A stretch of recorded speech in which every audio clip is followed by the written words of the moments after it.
Welcome to our Tech Forum session, Modernizing Public Health Data Exchange, Lessons Learned and Tools for the Road Ahead. My name is Tom Deneen with Kaufman and Associates, and will be assisting with the logistical support for the Zoom session. You can ask questions by clicking the Q&A button, which is located towards the bottom part of your screen. Click on the Q&A bubble icon, and this will pull up the Q&A box, which will open to the right side of your Zoom interface. You may also use the raise hand function under reactions, and we will unmute your line to verbally ask questions during the session. Additionally, we ask that you select the speaker view option located at the top right side of your Zoom interface. This will allow you to see the speaker as they present or share information. If you need technical assistance during the session, click on the chat bubble icon at the bottom part of your screen. This will pull up a chat box, which will open to the right side of your Zoom interface. Please type the issue into the chat box and one of our techs will respond to you. Finally, please be aware that today's session is being recorded. Closed captioning is available by clicking the CC icon at the bottom of your screen. I will now turn it over to Katie Tully. Awesome. Thank you so much. Well, welcome everyone to day 2 of our Tech Forum. Today, we'll be focusing on really looking forward to the future of public health exchange. I know yesterday we were really looking at kind of where things currently are. Today, we're going to be spotlighting a lot of initiatives that are moving forward, including CDC's public health data strategy. This morning, we're very excited to have Dr. Jim Georges join us, who will be providing the overview. Dr. Georges just joined the CDC as the director of the Data Policy and Standards Division within CDC's new Office of Public Health Data Strategy, Surveillance, and Technology, with the acronym of OpHDST. In Jim's previous role, he acted as the Vice President and Chief Health Information Officer at HCA Healthcare and brings a wealth of experience as a champion of interoperability. I know we at ONC are very excited to have Jim on board and are excited to have him speak today.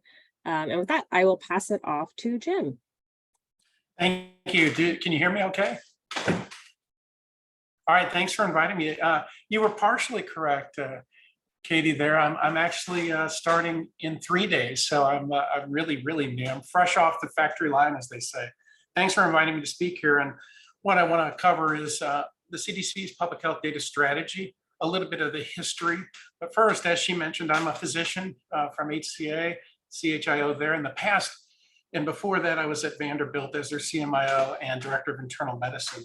Most recently, though, the last 3 years, I've enjoyed the ability to work with the ONC team on the HITAC committee. I was appointed by Nancy Pelosi, and then the following year by McCarthy. So I have the one claim to fame in Ripley's Believe It or Not, and then I'm the only thing that those two have agreed on in recent memory.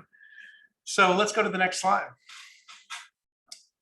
So the objectives for today, I want to walk through, first of all, the Data Modernization Initiative. That'll give us context for how the Office of OpHDST came into existence. Then I want to talk about the charge of the office and a little bit about how it's constructed, what its responsibilities are, et cetera.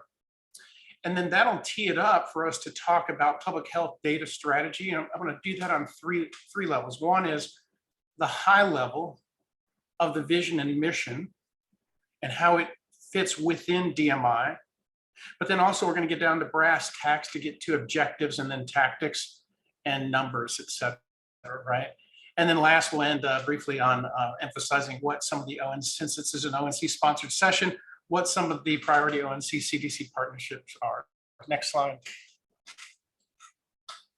So imagine a world, if you will, where there's effortless core data collection, ready, secure access to those who need it during a pandemic and in day-to-day response, seamless data exchange, real-time insights, enhanced discovery capabilities, a library of at-the-ready tools, and simplified process for data use agreements. Basically, what we're saying here is getting access to collecting, transmitting, using, and getting insights and acting on data. It shouldn't be a huge one-off science project with each initiative. And that's kind of what it is in some ways today. And we're trying to move to this new vision where actually things are far more seamless. Next slide. All right, first let's talk about the Data Modernization Initiative. And for those who already are aware of it, thanks for bearing with me as I go through this section. There are some who may not be aware of what that is. Next slide. The initiative itself is an overarching CDC movement to work with the states, tribes, locals, and territories to actually build strong public health ecosystem with the goals I mentioned in mind. And what we need, and what the nation needs, and what each of these players needs is sort of listed here. At the CDC, there wasn't good information on hospital utilization, bed counts. We didn't have a data lake, and we were pulling from multiple different systems to try to piece together a picture for what it looked like. That's not a good place to be. In the spirit of let no good crisis go to waste, let's hope that the COVID has taught us things and we end up investing and landing in a place where we don't repeat that. That's part of what data modernization is all about. For the states, tribes, localities, and territories, they were getting paper reports. I know because I was sending them. We were faxing enormous amounts of paper. I remember to Texas, to others. We were in 22 states. It's a very untenable situation. And there wasn't an ability to integrate within their systems, nor did they have contact tracing. For providers, an enormous burden. I remember presenting to a variety of government agencies about ACA in 22 states, how much data wrangling had to occur and how many different endpoints we had to package data to. And don't forget, those 50 to 100 different endpoints we were communicating with all had different interfaces that had to be tested, that had to develop contracts, et cetera. We remember 5 states we were in that not only did they not have electronic interfaces, but we had to start over on the usual 4 to 5 months contracting process to even get contracts to use data together, to send them data. That's got to change. And importantly, as we send all that data, providers also want information back. They want to understand the situation so they can plan their own resources, staffing, et cetera. And during the pandemic, it was a one-way street. And we need to do better at actually keeping our provider partners informed as well. And then lastly, for individuals, they really weren't connected to public health resources. We need to do a better job, real time, of apprising them of situation and how to actually protect themselves, their families, and their communities from the dangers of the pandemic. Next slide. So the data modernization initiative is to say, hey, let's take the learnings, let no good crisis go to waste, right? Let's develop a public health ecosystem that involves all of those players and will require collaboration across public health, our still partners, government, academia, and industry. How do we bring all that together in the CDC's DMI initiative to respond and develop a roadmap to a better place? Next slide. All right, what problems are we trying to solve? Well, a little bit of granularity over what problems DMI is solving. Information is largely siloed, disconnected, proprietary disease systems, driven by a specific disease-specific budget lines that keep us from seeing the complete picture, trying to duct tape, sort of MacGyver the information together. That just doesn't work day to day. It's costly. But, in fact, people should be operating at the top of their license and their skill, and spending all their time trying to wrangle data is not the best use of their time. A lot of the health departments had very old technologies. There wasn't a lot of money to invest in the skill sets or technologies to keep up, to get to some semblance of modernity. Though many of them may have wanted to, they needed the funding. They often had on-site servers instead of using cloud. They'd had non-scalable solutions. Many of them actually were not even on the current version of the software they were using. So they need help. Outdated skill set.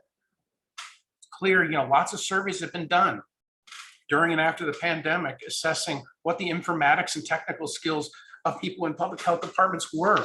And of course, a lot of investments being made in fixing that, training people, hiring folks who have the complementary skill set to work with our public health experts. There's a patchwork of policies out there. The way the rules are set up, each state can report their own set of different sets of data to the CDC, for example. And that's a whole patchwork of different data use agreements and adds complexity. We recognize, obviously, that there are state laws and regulations, but we should be able to streamline, at least within a still, the data use agreements and some of the policy work that prevents us from moving forward.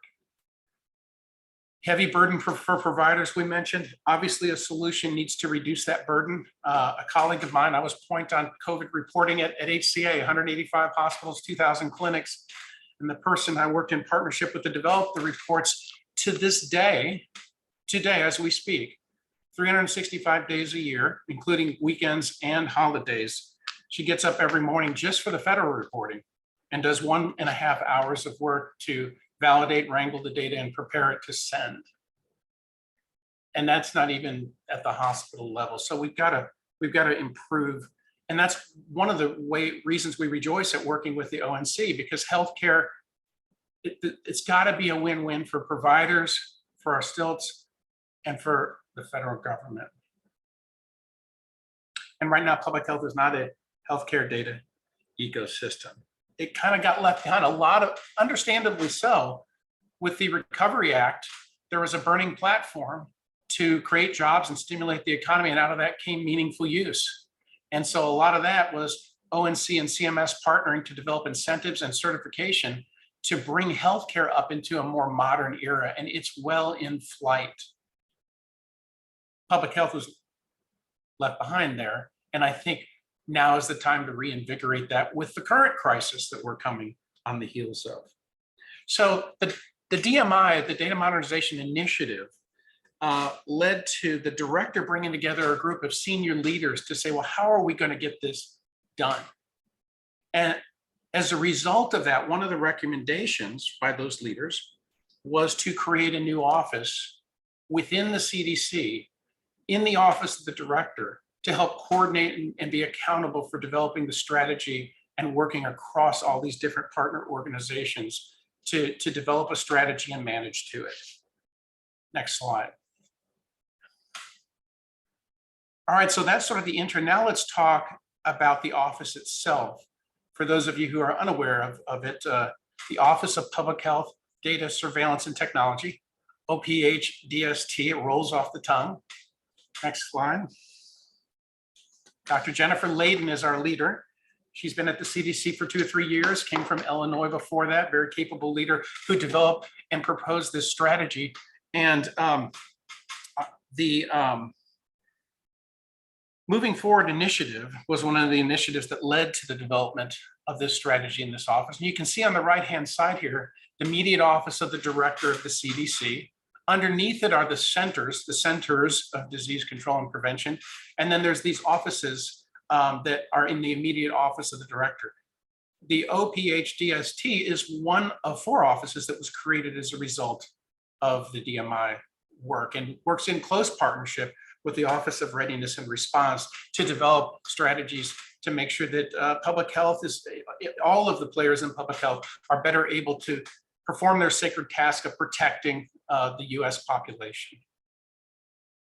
You can see on the left side, after talking about structure a little bit, high level structure, what the mission and charge of this office is.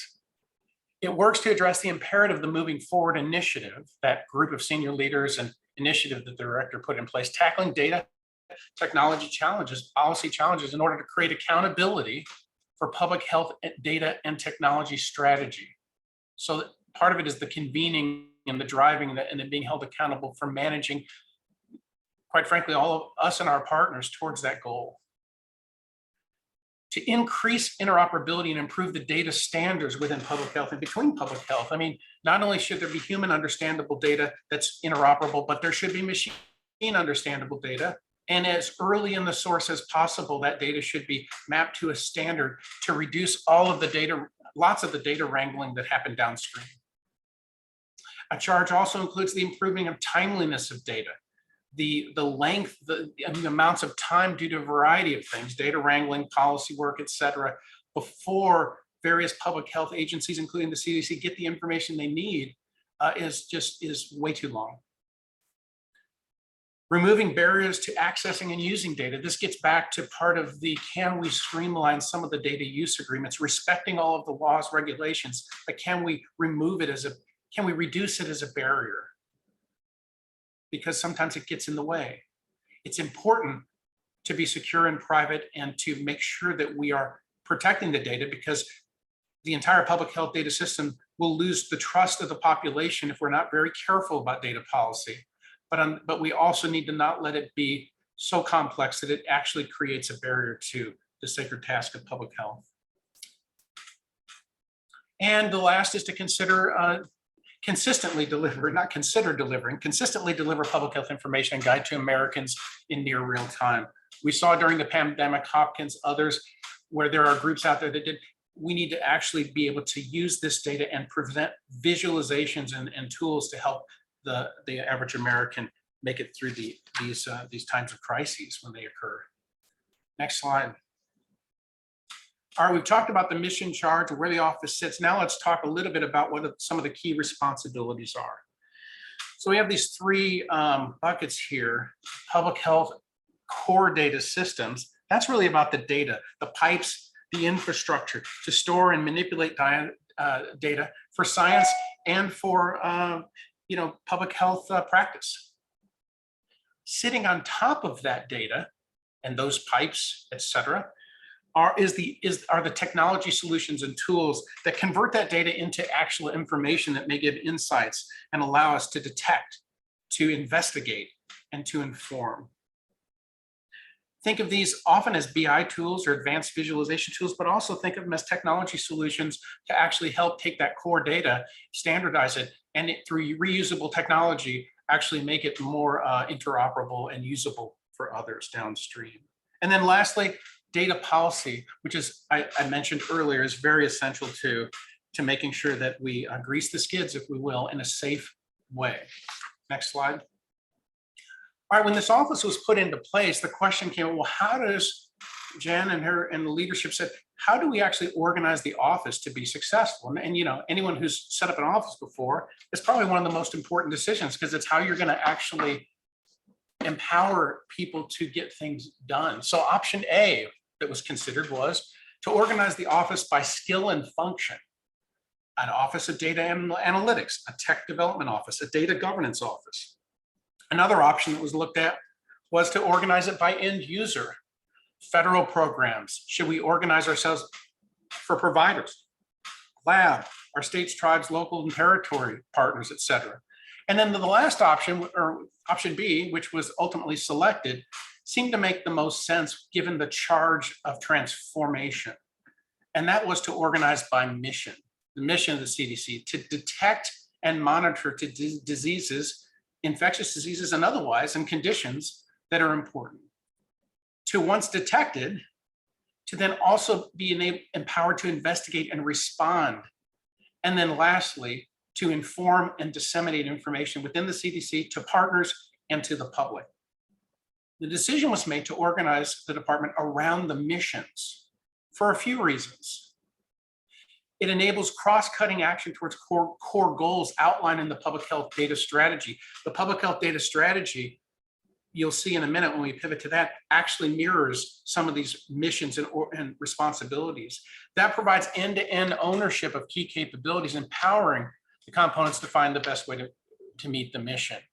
The leads of each of these is empowered to do soup to nuts, what's needed for detect and monitoring. It also provides the necessity that we all integrate and collaborate across data sources and user-specific needs, reducing the silos, because it's mission-oriented, not the king of data analytics, the prince of tech development, the queen of data governance. Instead, we're mission-oriented, and all those energies have to come together to work together. And the mission can enable then clear linking of priorities to the responsibilities and match skills with end users. Next slide. All right, so what does it look like? Well, currently, and I think Monday, Michael, I think you're on the call too here. I think Monday, Jen announces the official first day of the completed office. I think I was the last hire here under Data Policy and Standards Division. But what you see here, I put a few names in here, left some off just to keep it simple, but Jennifer's Layden's the director. Ryan Argentieri, who's coming over from ONC, where she was deputy to be our deputy director for technology and products. And we have Chelsea Payne as the Deputy Director for Management and Operations. We have other supporting groups, communications office, tech office, et cetera. And then underneath it, you see the divisions that I was just talking about. The Detect and Monitor Division, Jennifer Edgermanian. Investigate and Respond Division, Michael Radwin. Inform and Disseminate Division, Matthew Ritchie. Data Policy and Standards Division, as of Monday, me. And the Platforms Division with Jorge Calzada. Next slide. All right, now we've talked about the Data Modernization Initiative. We talked a lot of process and how we got to the office, et cetera, what the DMI is, how does public health data strategy, how does the office set up that's accountable and a convener. Now let's talk about the actual strategy itself, because after all, that is the title of this talk. Next slide. This is about taking strategy high level into tactics. And, you know, a famous leader that I used to work with used to say, soon is not a time, some is not a plan, right? And so taking the strategy and boiling it down to definable tactics and measuring those kinds of tactics. That's what I want to cover here in the next segment of our show, if you will. So how does the public health data strategy, there's public health data strategy, there's DMI, are they different? You know, how do they fit together? Well, this slide really, I think, begins to help identify. DMI is a broader sort of enabler of the public health data strategy. Provides a vehicle for broad transformation, includes improvements to public health data and systems, what's needed to carry out the work. You can read the slide, such as state-of-the-art workforce, expanding partnerships, culture change, et cetera. It's a broader CDC initiative. The public health data strategy is an effector arm to help accelerate the goals of the DMI. It lays out important steps that drive data modernization initiative priorities forward faster. It's what's the plan, Stan, and how are we going to execute on it and partner with people. It highlights what is most meaningful. We need yes, we need a long-term strategy, but goodness, we also need a meaningful and achievable 2-year strategy. We're going to go into some of the detail on that. And also identify actionable goals that will yield the most impact. Let's get stuff done.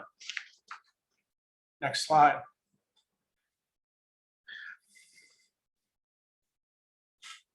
Well, the public health data strategy outlines the data, technologies, policy, and administrative actions that are needed to exchange critical core data efficiently and securely so that people in healthcare and public health writ large can use the data to fulfill their sacred task.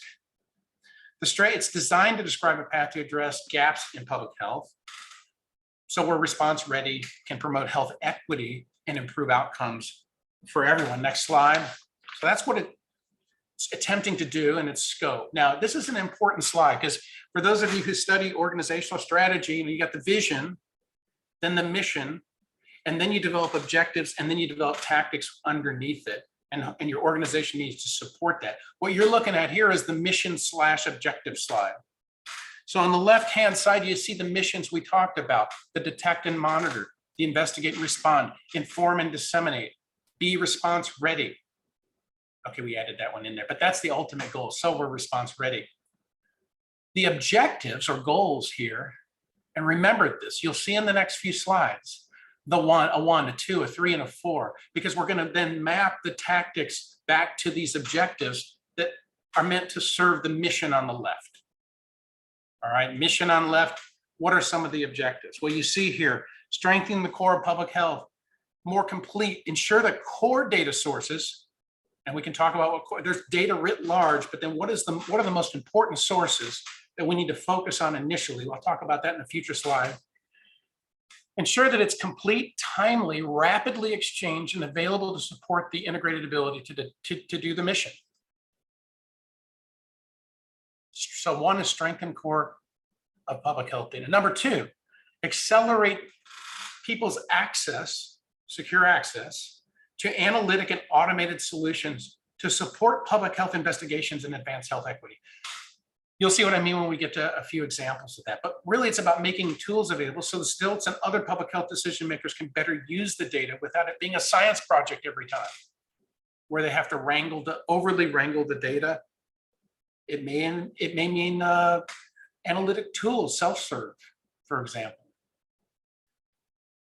Objective 3, visualize and share insights to inform public health action. Increasingly serve as a trusted source for near real-time visualizations for situational awareness for the public and decision makers so they can understand risk and make decisions. And then last is to advance more open and interoperable public health data. This is the enabling of the exchange of interoperable data so that people have access to it, what they need, when they need it, increasingly in a computer understandable way that doesn't require a lot of overhead and wrangling. That's the goal. It would be wonderful, wouldn't it, if most people were spending their time actually understanding what to do with the insights instead of how to get the insights. Next slide. All right, we've talked about vision, mission, objectives. Now we're going to start transitioning to some of the tactics to make it real, because so far it's been a bumper sticker, right?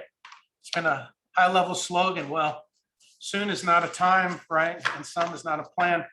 So let's start with this slide here that let me orient you to it. This is an attempt to say, what are some of the more detailed problems that might be tackleable? And if you look in the middle, you see the public health ecosystem I've been referring to with healthcare on the left, healthcare defined writ large. On the right is the national public health, CDC and federal partners.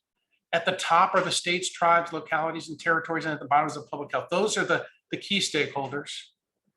Well, let's look at some of the challenges, some of the friction, some of the problems.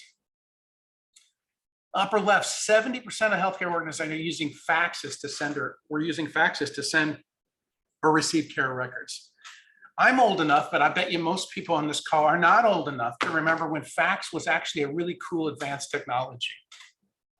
It's been a while.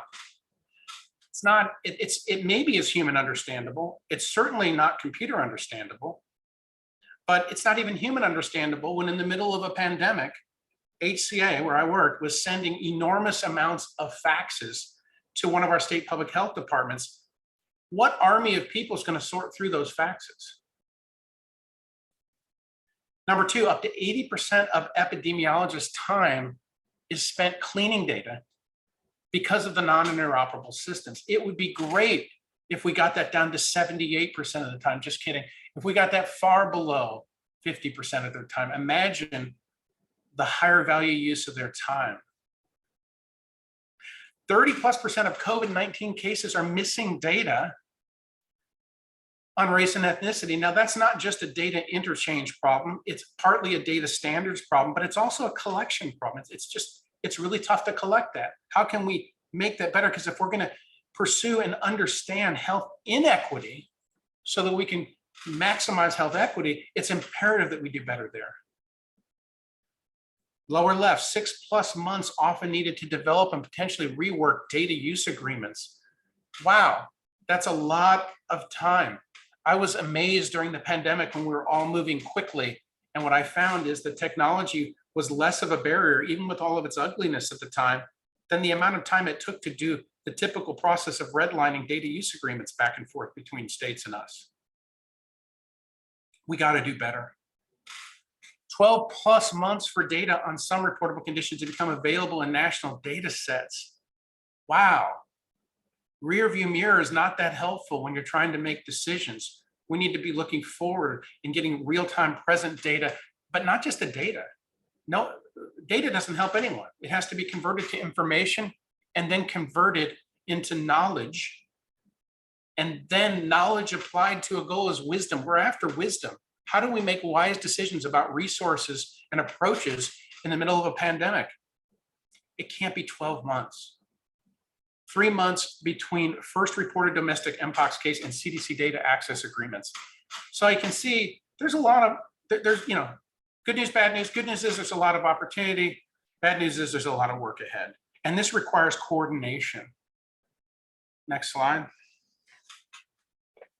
All right, now this is from red to green. This is glass half empty. This is for the glass half full, folks, about what can be done. And these become our tactics that we do measurements around. If you'll notice, I promised you those numbers, the objectives I mentioned on a couple of slides ago.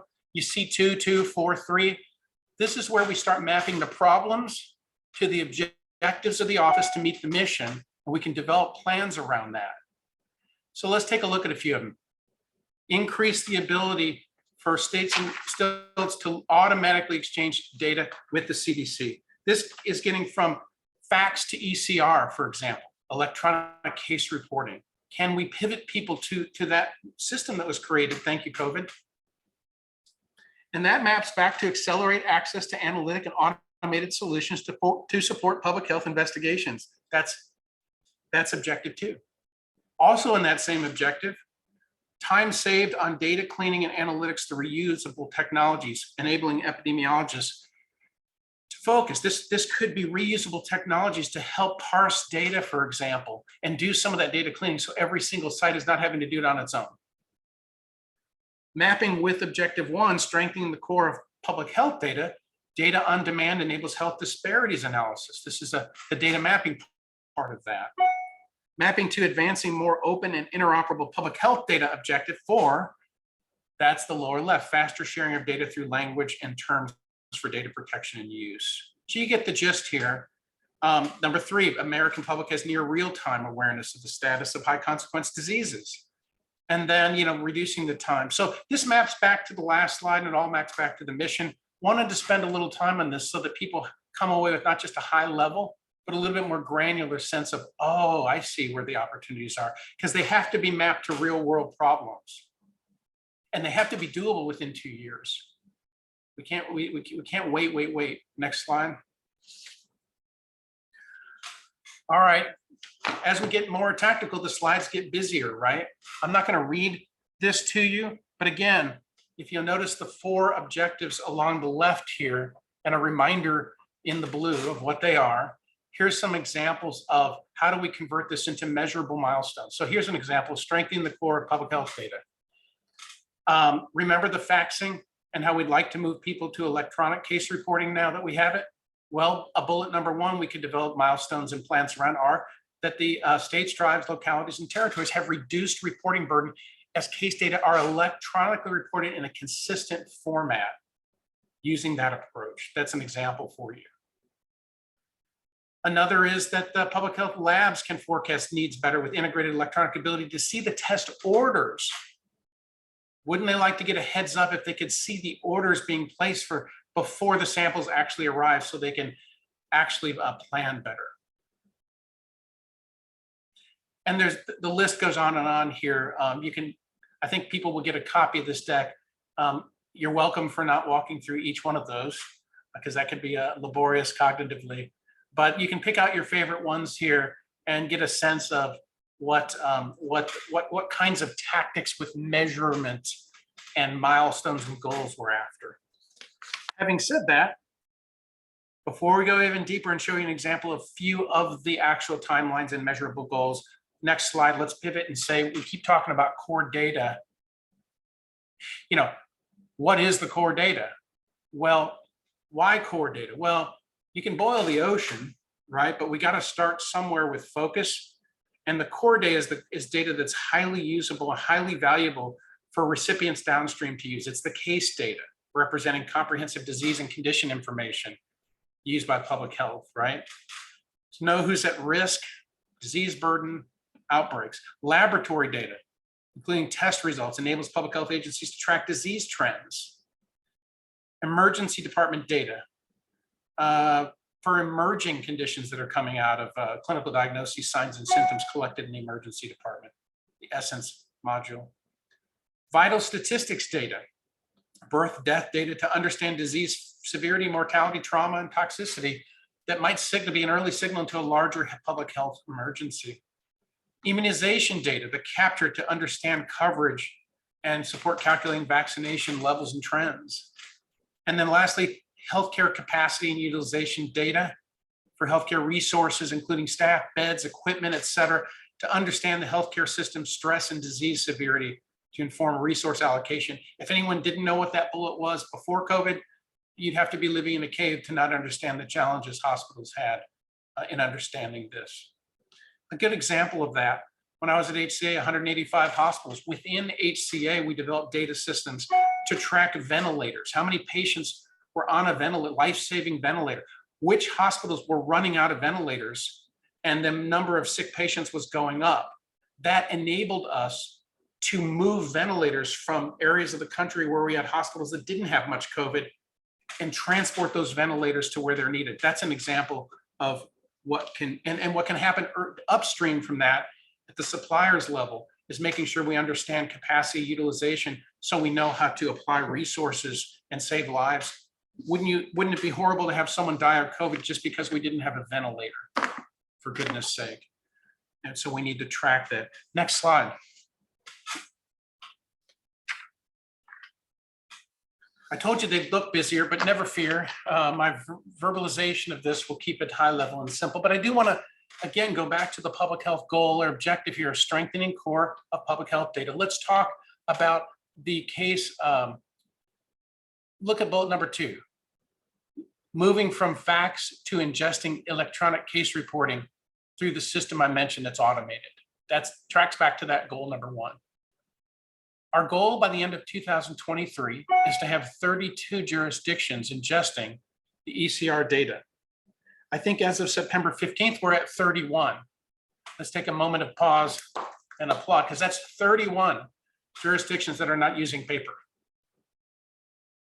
Our goal by the end of 24 is to have 38 jurisdictions ingesting it.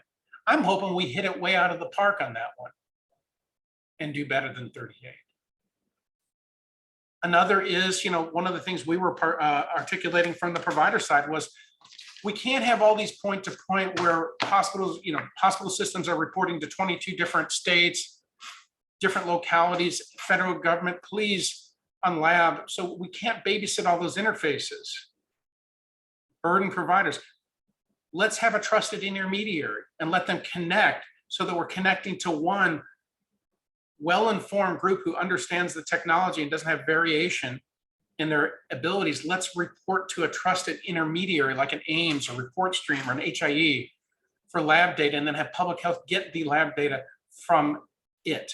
Our goal there at the end of 2023 is to have 90% of electronic lab recipients connected to one or multiple intermediaries. And then by the end of 22, we'd like to see all of them connected to a trusted intermediary. Again, reducing burden, increasing automation. Those are just 2 examples. You can read the rest of them. And we're going to provide this deck for people who are interested in understanding, hey, is what I'm working on in there? Oh, how can I help? Next slide. Objective number 2, remember, part of accelerating access. Access is the key to some of these examples.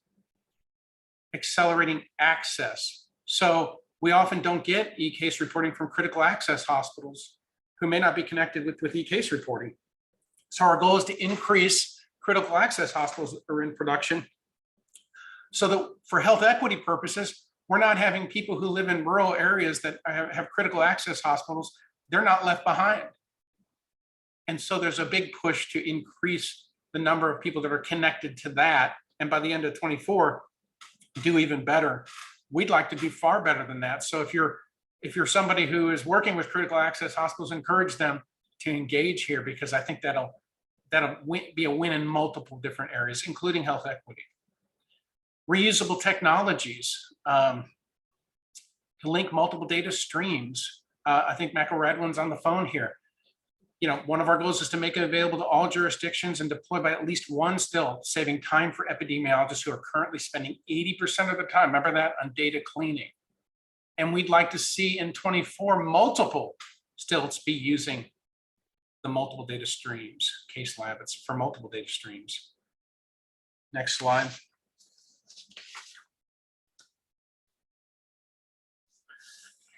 Visualizing insights. You see here, goal at the end of 2023, minimum viable product. Now this is more internal CDC facing. Okay, so we get the data we get through the notifiable conditions and data. How do we within CDC? Remember I said we didn't have a data lake and it was like streams of data coming to different places and we're trying to cobble it together with bubble gum and duct tape. Well, now this is about making a platform, minimal viable product for a centralized data dissemination platform for ourselves in CDC, but also for others who have need for the data too. And by the end of 24, centralized data dissemination platform launched to streamline insights from case, emergency department, mortality data, and at least one other data source. So building the platform and then expanding the amount of data that's going in it. There should be one place where people go to drink to get access to this information. It shouldn't be based on how good your Rolodex is to find where the data is. All right, next slide. You can read the other examples. This one's by far the most important one, just kidding, because it's a lot of the work my division does, so got a little self-indulgence there. Advance more open and interoperable public health data. This is enabling exchange of interoperable data so that healthcare, our STILTs, our federal agency partners, CDC programs, et cetera, can use the data they need when they need it.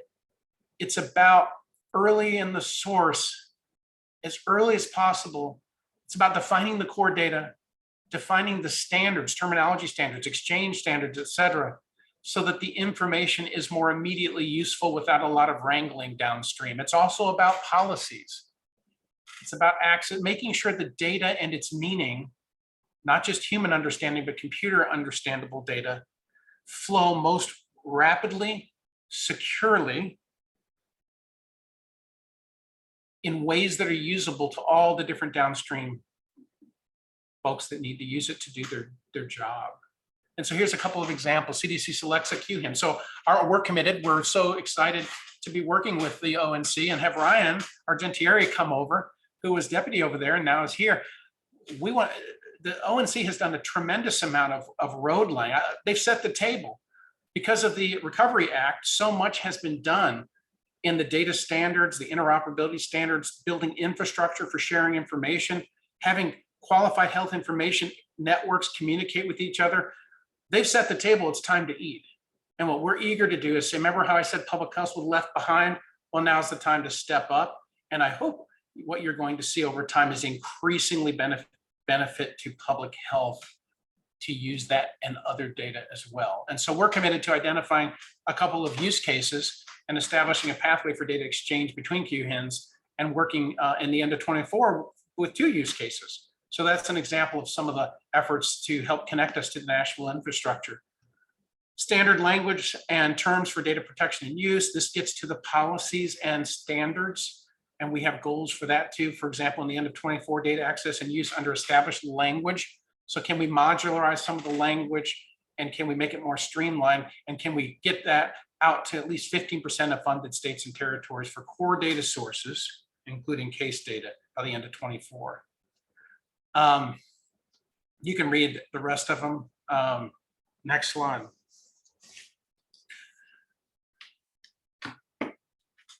So back, what hasn't moved yet? Go ahead to the next slide there. Yeah, so you recognize this slide. This is the bring it all home again slide. And don't worry, I've only got one more slide after this. But this is about bringing it back together to say, I hope what we've talked about so far has given you an understanding of what the data modernization initiative is, at least at a high level. The office that came out of it and its mission, its accountability, its charge, responsibility, and structure. And then I hope you've understood too how the public health data strategy fits within that, and that you get a good tangible sense of what the vision, mission, objectives, and then why and what the tactics are and what the deliverables are. Next slide. An introduction slide to the next single slide, and this is the final one. We want to celebrate, on this forum, the ONC Tech Days Forum, the increasingly deep partnership with ONC and public health, because as I said, a lot of tracks have been laid with healthcare. Some, but not all data, most data, much of the data comes from healthcare. And so part of the exciting thing for me and the team is to really understand, okay, what has been built? How can it be used and applied in public health, and what needs to be changed, right? So that we can tie the needs of public health to connect to this road that ONC has built And we're hoping that the Recovery Act, in response to 2008's crisis that led to meaningful use promoting interoperability in 21st century cures, can also be augmented by, unfortunately, the COVID crisis to enhance public health's benefit from such activities as well. So here's some examples. The US CDI and CDI Plus, we want to explore that. The ONC has worked really hard on defining a core data set for healthcare use and developed this US CDI Plus model, which is meant really for right now, quality reporting in public health. We want to dive deep into it and say, how does that, how is it structured? How do we apply that, particularly if we increasingly standardize public health? The North Star architecture about how do we make it easy for health jurisdictions to share and analyze data with each other. TEFCA, I mentioned, the Trusted Exchange Framework and Common Agreement. Boy, what an amazing information superhighway, but with also common agreement operation, standard operating procedures, technologies, et cetera. How do we not reinvent a wheel that's been invented, but actually how do we best maximize its use to plug public health into that new emerging capability? The QHINs are going to be, I think, live early this coming year, right? And so now is the time to really understand that as those become more formalized and operational. Fire advancement and strategy. Oh, you'd have to be living in the cave to not know about fire. You know, fire is something that it's a four-letter word that a lot of people don't understand. What I like to say about fire is not one thing. Fire is a bunch of different things. We want to I know healthcare is diving deep, and how do we actually bring fire into the TEFCA world, for example, right? There's plans to, over time, move more information exchange to a fire-based exchange through facilitated fire, through brokered fire, et cetera. Well, we also want to understand in healthcare, where does fire fit and how do we actually begin developing a roadmap for it? And our ONC friends will be wonderful partners in co-discovering that. And lastly, certification of IT data systems. The Office of the National Coordinator, hope I don't misspeak here, but I know it has two goals. One is there's regulatory authority where it continues to develop regulations, rather certification for IT tools, right? It also has and so its ability to certify expands throughout healthcare. So we're hoping to learn about certification from healthcare and determine how do we actually apply that kind of thing to public health to reduce some of the variation that creates some of this mess. So we're really excited about working with the ONC on all that. So thank you for asking me to speak. Again, on day T-1. So if there are questions, you can send them our way. I think there's some Q&A that myself and members of the team may help that answer if I'm too new to know the detail. Awesome. Thank you so much, Jim. And I think it was a pretty good overview for being -3 days out from starting. So I'm going to start going through the Q&A. We got some really good questions here. So the first question I'm going to start with is, will the next iteration of the data strategy include chronic diseases or items for environmental health? While infectious disease is important, so are other public health programs, and chronic disease continues to be a large contributor to mortality. Absolutely. Thank you for pointing that out. You know, for those who are not close to CDC, people think CDC, they think infection, right? Because that's the history and stuff. But absolutely, chronic disease, environmental health are important to the CDC. They are included in DMI, and we have activities related to cancer, birth defects reporting. They aren't included in the OpHDST because we needed a measurable place to start, but are part of the broad DMI. So cancer's working on fire pathways, birth defects is utilizing systems and tools inside CDC that are cloud-based and interoperable. Thanks for the question, but absolutely. Thanks for pointing out that the CDC is far more than an infection organization. Awesome. So next question is really related to TEFCA, which, as we saw, is part of strategy. So the question is, how or will the newly created QHINs be leveraged for this work? And will there be a push for each state to have its own health data utility? Ooh, I think that we're in the stages of trying to understand that. So I think we're in the early planning stages. about how the newly QHINs will be leveraged for public health. One way to think of it is right now, there's public health agencies that are actually utilizing HIEs to get information to augment their processes. So I think we're early innings on that, but we know it'll be valuable. And that's part of the TEFCA pilot that we're talking about. Awesome. We need to learn. Great. So the next question is really tied to kind of how this work that's going on fits in with existing programs. So the question is, most of these problems are already being addressed by ongoing problems. Are you saying that ONC will be working with STILTs to get everyone on the same page? Getting everyone to agree on the format coding of reporting systems seemed to be a huge undertaking, which is a point I agree with. So I don't know anything to weigh in on there. Oh, well, that's the key complexity issue in government, right? And so the positive side of this is ONC does have an authority to create certification for how tools need to be worked broadly across not just healthcare, but I think public health would be included in that. CDC and the STILTs need to work together. This is a partnership where we work together.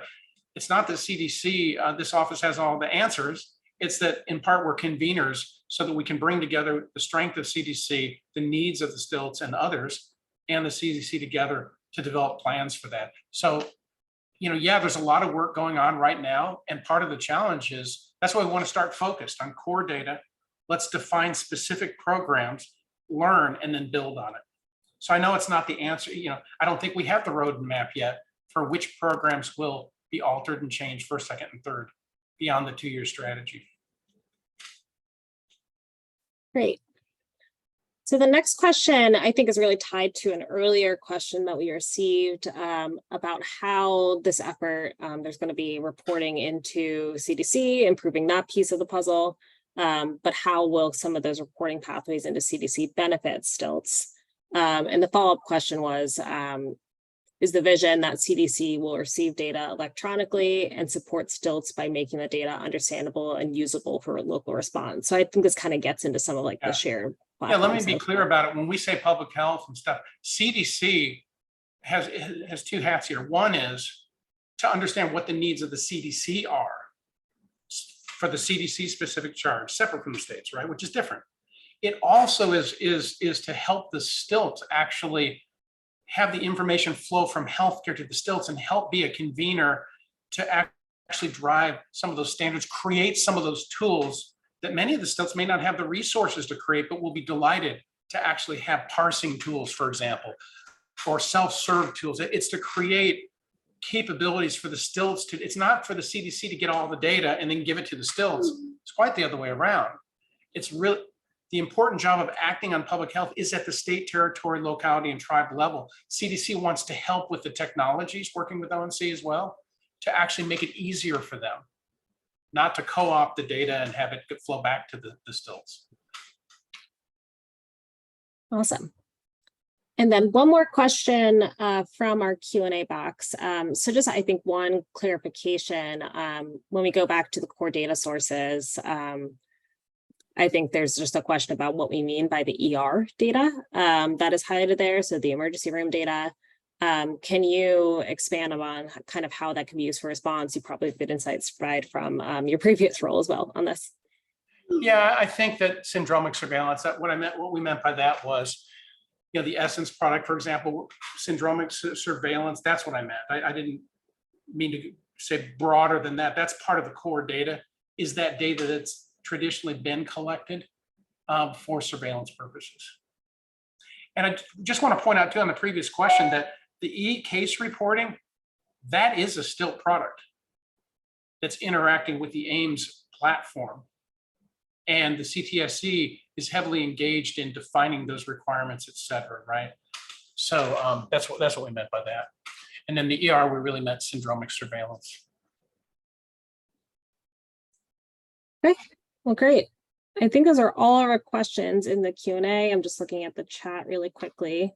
Anything else you'd like to add, Jim, based off the questions you received? Yeah, I think I see multiple questions about like Carrie, and maybe we already answered it, exchanging data with the CDC is important for CDC, but does it help us deal with our public health challenges at state and local level? Absolutely. Our goal is to help where it is appropriate, the states to be, and territories, locales, and tribes to be successful. So this is not about just the CDC's machinery. It's about how can we be good servant leaders to the states, et cetera, who are charged with the action of public health writ large. I just want to make that clear. This isn't about the CDC taking over. It's about the Data Modernization Initiative making all boats rise and working in partnership with the states to achieve the shared goals. Great. And I think I missed one question from the chat. How does this new office coordinate with the relatively new Center for Forecasting and Outbreak Analysis? I know there's also a question in the chat about large language models that I think Grace referred to as that being in CFA, but if you could expand upon just the connection points between those two, that would be awesome. I think close connections behind the scenes. I'm a little new to talk about one of them. I know that part of Jorge's charge is to really understand platforms, but also machine learning and how advanced analytics fits into the capabilities here as well. So I think there's a lot of work that'll be going on behind for that. Visualization, getting data out to the community, data standards, all that plays into it. But for the machine learning specifically, Jorge has a charge to lead the charge on how to provide those capabilities. And that includes the large language models, which are so new, it's blown everyone out of the water. You know, how do we think about appropriate uses of them and not?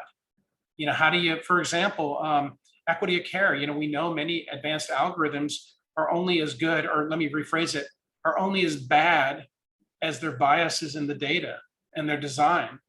So I applaud ONC for making sure that each of these advanced algorithms in the EMR, that at least the user's aware of whether or not they've not been evaluated for equity of care, et cetera, right? How do you think about that with these large language models? How do you validate that they don't inadvertently provide care that's not equitable, right? These are tough questions that everyone's wrestling with, and healthcare double down on even more. Yeah, that's great. And I know it's gonna be very exciting to see kind of how the work that Jorge's team does to support the CFA. I think a lot of cool work will come out of that. So with that, I think we've gotten it through all of our questions. Again, thank you so much, Jim, for joining us today.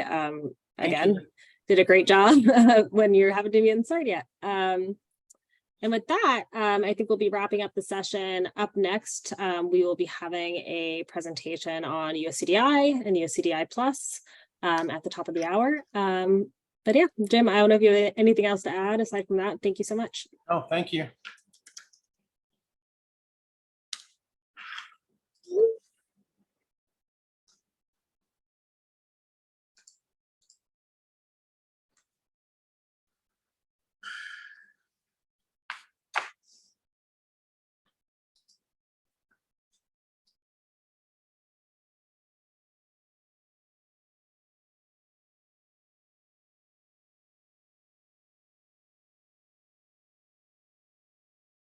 Okay, and quick segue into our next presentation. This morning I am moderating both sessions, so we are leading right into it. And so up next, we are going to be doing an overview of USCDI and USCDI Plus for public health. Today I'm going to be joined by several of my ONC colleagues, including Dr. Al Taylor, who's our medical informatics officer and is our technical lead for USCDI. Also Liz Turry, who is our branch chief for the Care Coordination and Collaboration branch and oversees our USCDI Plus project management. And then we'll also be getting a demo by Brett Andreessen, who is our acting deputy director of our Networks and Scalability division. He's going to be giving an overview of our new USCDI Plus platform, which I know we're very excited to roll out to everyone. And with that, I will pass it off to Dr. Al Taylor.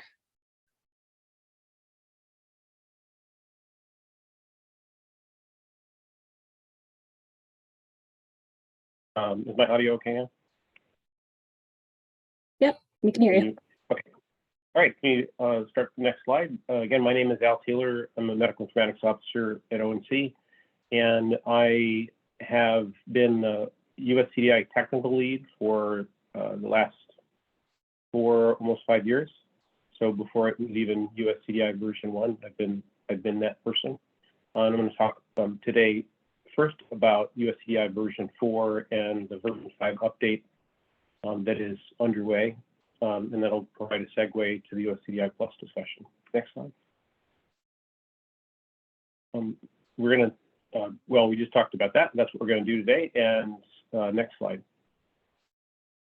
As most folks know, US CDI is ONC's core set, ONC's defined core set of data, primarily designed to support patient care and exchange of information in the course of patient care and patient access to their information.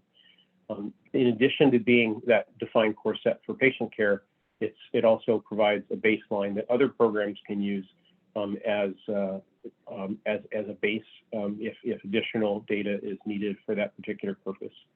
And we also have established this predictable process that has been going on for the last 4 years, where we get public input, a variety of different, from a vast array of sources as far as what should be added to this core set of data that would be required for exchange. Next slide. US CDI, excuse me, US CDI was established in 2020 under our CARES Act final rule, which is a certification program update, amongst other things. US CDI is a required component of several different ONC certification criteria using two primary types of information exchange. That is the consolidated clinical data architecture documents, as well as FHIR resources, FHIR API resources. And as many know, US CDI version 3, currently version 1 is required by Certified Health IT. And we proposed in our HTI 1 rule to require US CDI version 3. And should that come to pass, we will have all systems, all certified EHR will be required to update their systems to version 3 at a certain conformance date yet to be announced. Mentioned US CDI as a baseline in other programs, and there are certain programs, including CMS's Patient Access and Payer-to-Payer API, that require US CDI as a component of the information required to be accessible used through those APIs as well. Next slide. Through this process, through this public collaborative process, we get a lot of input about what should be included, and we have we receive recommendations for way more data elements than we could possibly fit into a new version of US CDI, and so we have to select amongst several different priorities. Some of these are policy priorities, such as focusing on specific public health reporting requirements, and along with equity and disparity issues, the needs of underserved communities, and integrating behavioral health data and data needs. Yeah, so these are the policy priorities that we use to select amongst the most mature recommended data elements for US CDI, and we have been using this set of priorities for the last 2 years. And during the current US CDI V5 process, we're using the same set of priorities that we'll use to select amongst the data elements that have been submitted and recommended for addition. Next slide. In US CDI version 4, we added 20 new data elements, including one new data class called facility information. We added, from a public health perspective, some key additions in addition to facility information.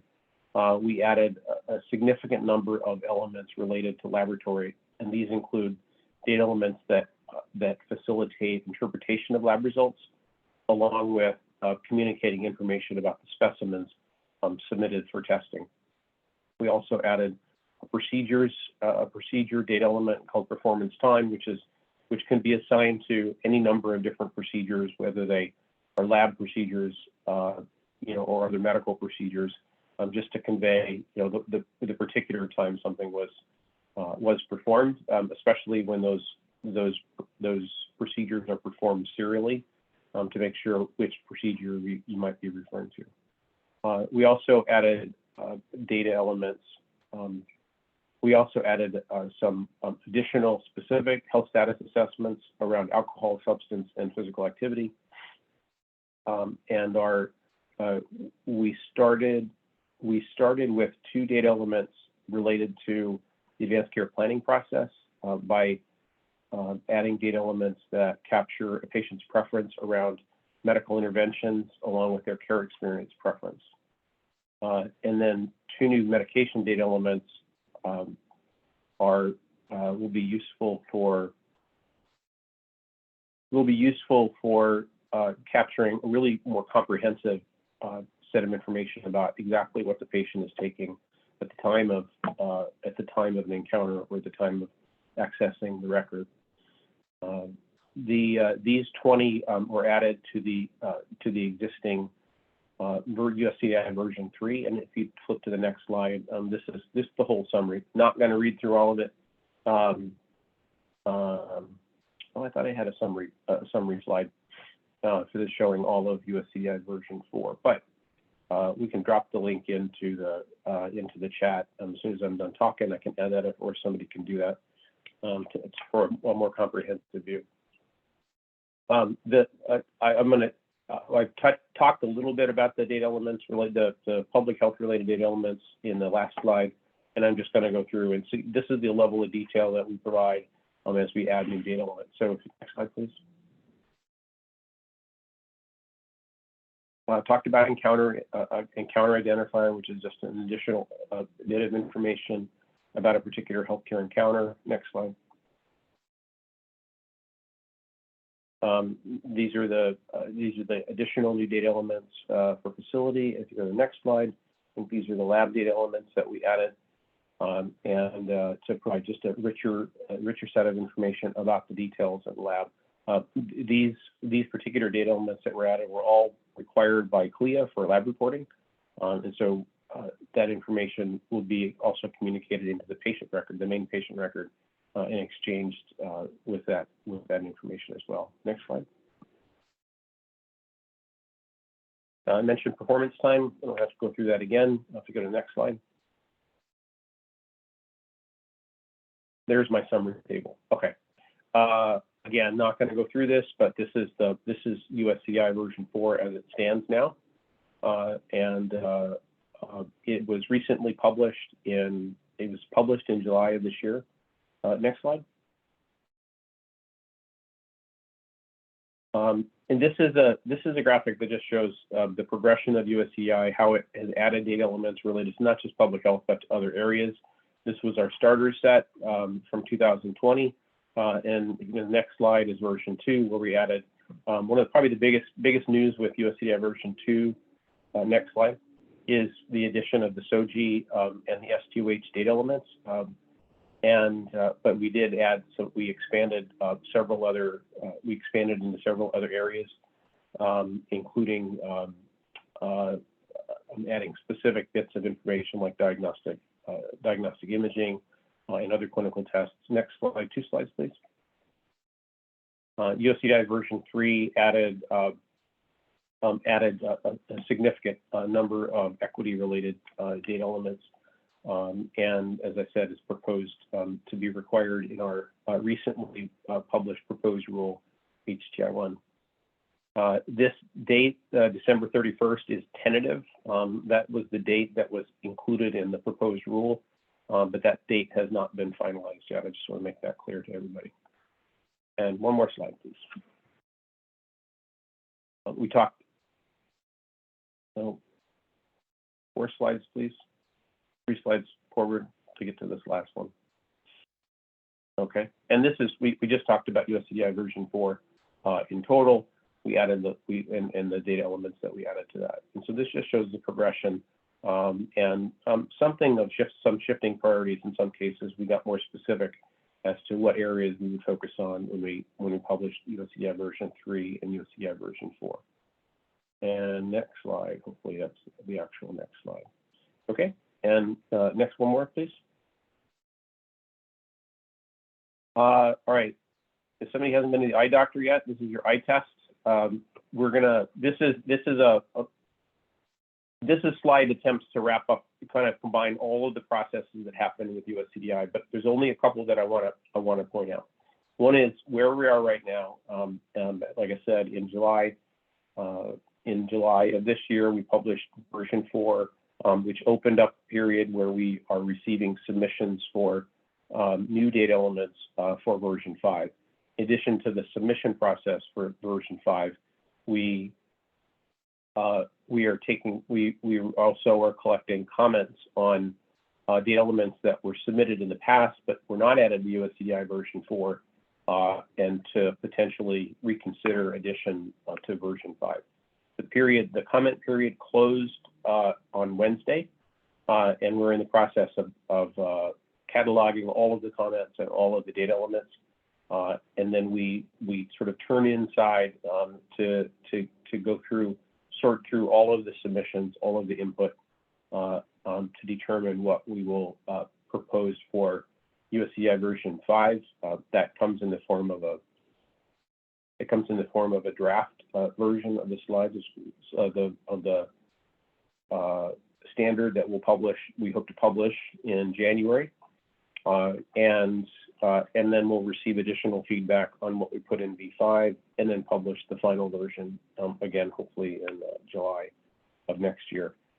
The relationship between USCDI and other standards that are used to implement USCDI, I mentioned the fire standards, in particular the Fire US Core standard, along with the CCDA implementation guides that have the templates for documents that carry USCDI.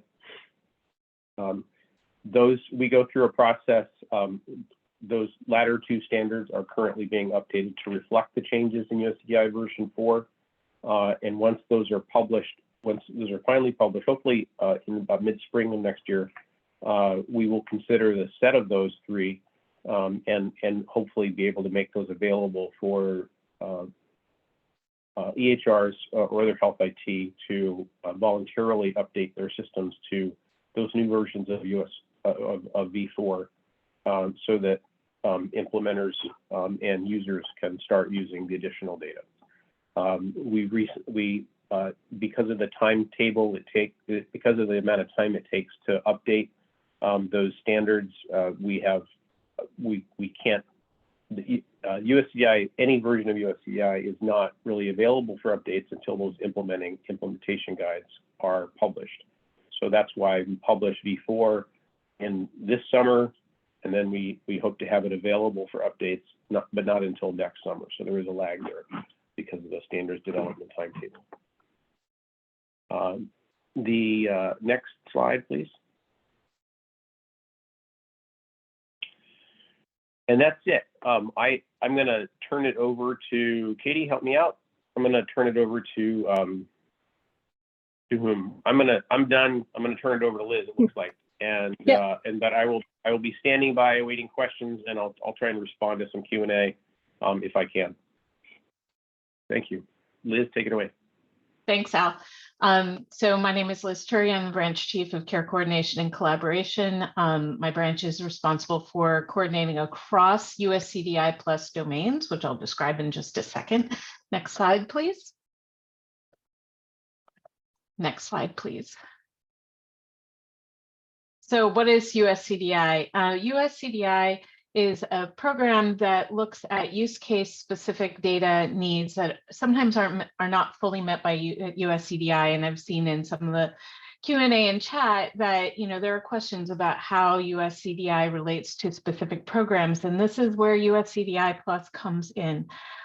So where US CDI is more broad and generic, we have found that there are specific use cases that need standards and harmonization in order to fill those gaps between what is needed and what exists within US CDI plus.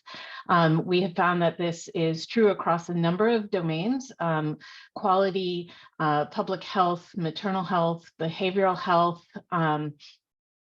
and a couple of others. So what we've done is we have created these domain initiatives that will help government and industry partners to build on US CDI plus to support specific program needs. It also follows a more flexible and rapid life cycle than US CDI, allowing flexibility to meet changing and emerging needs of public health and other domains. And it applies a lot of the same processes that we see in US CDI for submission and harmonization, while focusing on the priorities that are driven by those domains and use cases. We also seek to leverage programs and authorities across HHS to drive adoption, and US CDI Plus for quality measurement and public health kicked off with partner agencies with the CDC, CMS, and HRSA. So just as US CDI expands incrementally over time via transparent, established, and collaborative process, weighing both anticipated benefits and industry-wide impacts, US CDI Plus will mirror those processes and establish data element lists and implementation guidance to harmonize and align data needs for partners. We see a lot of opportunity for more targeted engagement with teams working across the different areas, not just in developing that implementation guidance, but also to pilot some of those guidance that are developed. And we've just started this based on a sheer need for alignment, and we'll continue to expand this work over time. Next, please. So just kind of overall, the process involved is cyclical. It's iterative. So where we make changes and updates on a rolling basis, similar to USDI, just on a shortened time frame, depending on those data domain and element needs. This work allows partners within and outside the government working within the same program areas to be able to reference data standards. And you'll be able to see some of that within the demo coming up of our US CDI Plus platform. So new use cases build on existing work, but focus on meeting a need in real time. And we're just coordinating the requirements. We're expecting to do so on regular intervals, iterating based on evolving needs, and partners across the ecosystem can adopt consistent models for data capture and exchange. With that, Katie's going to discuss a little bit more about how US CDI Plus specifically relates to public health and a status update on that domain. Katie? Great. Thank you, Liz. Next slide, please. And next slide. Great. So as Liz was just saying, the USCDI Plus for Public Health domain really emerged at the start of USCDI Plus when we were looking at kind of those gaps that we were seeing of the data sets that extend beyond USCDI. And that we were seeing through our continuous cycles. It was USCDI Plus for Public Health and USCDI Plus Quality that really emerged as the initial focus areas. And over the last, I think, year and a half, we've done a lot of work to really identify what are the priority areas and where do we want to kind of focus some of the needs for the core data sets. I think if you were on our last presentation of Public Health Data Strategy, you'll see that independently, we kind of arrived at the same areas for the core data sources. Just to mention that, this is a separate effort from that CDC effort, but the idea is that we are working really closely with OpHDST to ensure that those efforts are aligning and are harmonizing to bring this forward into the interoperability space. And so with that, our current priority areas are as focused. And really what we're trying to do is establish a process to come up with minimum data sets for each one of these priority areas really focus on the interoperability and data exchange components. And then 2, create processes for that to then be brought forth into the standards development communities, so that really the ultimate goal is to ensure that for any data element that is needed during a public health response, we're not playing catch up. We have a mechanism to quickly bring forward updates to have these data elements represented in a standardized way. I think in the past, a lot of it was kind of coming up with standards on the fly. We're really hoping to kind of have a forum where we can have agreed upon data sets that we can move on quickly and then bring that forth into standards development communities so that it can be quickly exchanged. Next slide, please. And so again, I think the ultimate things that we're hoping to get out of USCDI Plus for public health is 1, to ensure that all these data elements are being exchanged in a more consistent, harmonized way. And that is agreed upon by both by all partners across public health, as well as by healthcare and healthcare IT. Again, I think we're trying to establish data sets that can support a response across all partners. And I like to emphasize that this can also be across federal partners. When we think about laboratory data exchange or immunization data exchange during the pandemic and through other responses, you see a need for a lot of the same data across federal partners. So we want to make sure that the data elements that we're requesting of state and local partners are harmonized to kind of avoid duplicative requests.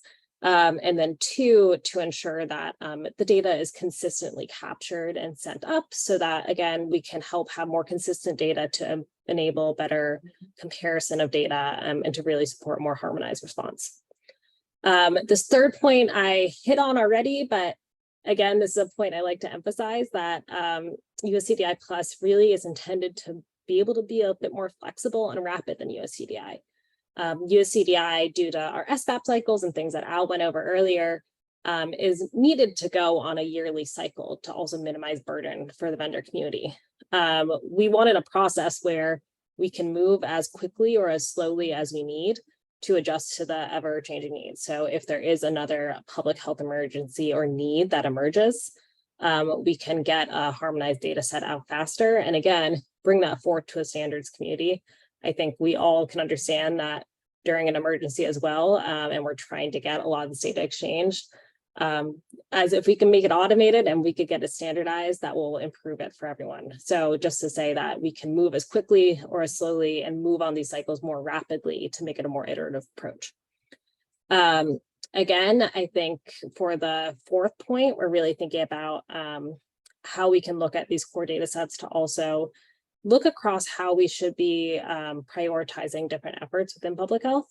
And then lastly, I think this is a point that, again, USCDI Plus isn't constrained to FHIR. It can also be used to inform existing V2 or CDA-based standards. But again, I think right now where we're looking forward to FHIR and we're thinking through creation of new FHIR resources or profiles that can be reused across different public health use cases, we're hoping this can help provide a foundation to help move us forward towards that.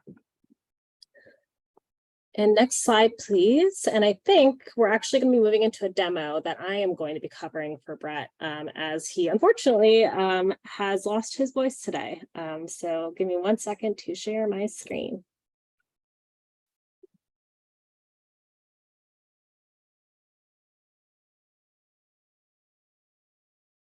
Okay. So for a bit of background on this site, many of you who are on the line may have been with us for the initial launch of USCDI Plus for public health and through various iterations of comment processes for USCDI Plus quality. But about 1.5 years ago, we initially launched our USCDI Plus project on our On Deck site using a very similar form. We quickly learned from input from a lot of partners in our public health and quality communities that we needed a site that was a little bit more dynamic and can accommodate more data sets to really support the USCDI Plus program. So with that, we took back those requirements and a lot of feedback we received and developed a new site. And so right now we're in the process of rolling this site out. This is one of our first production demos. I think we've shown it a couple of times. but wanted to walk you through this platform today because I think if you're new to the program, it may give you a sense of kind of how these data sets are structured. And then if you're used to it and have been along for the journey, hopefully this can give you a sight of kind of what progress has been made. And so for the OnDeck Plus platform, for the USCDI Plus platform, here is the landing page you come on. It has a we intentionally kind of aligned it to the look and feel of USCDI and healthit.gov. Within the landing page, a couple of things just to call out. So one, on the bottom, we have this USCDI Plus domains. These are, again, kind of how we're structuring the different kind of domains of data elements under USCDI Plus. At the top, I will be going to this later, but you can easily go back to a USCDI page to reference the USCDI data sets. And then this will provide an all view. And so to go in, I'm going to click on public health.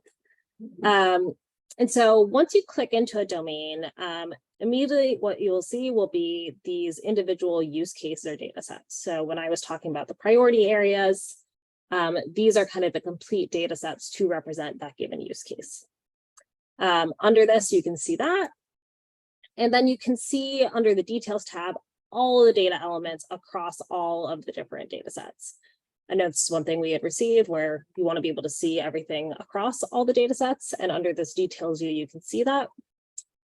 And then comments, this would be where you would go in and enter an overarching comment on the whole domain.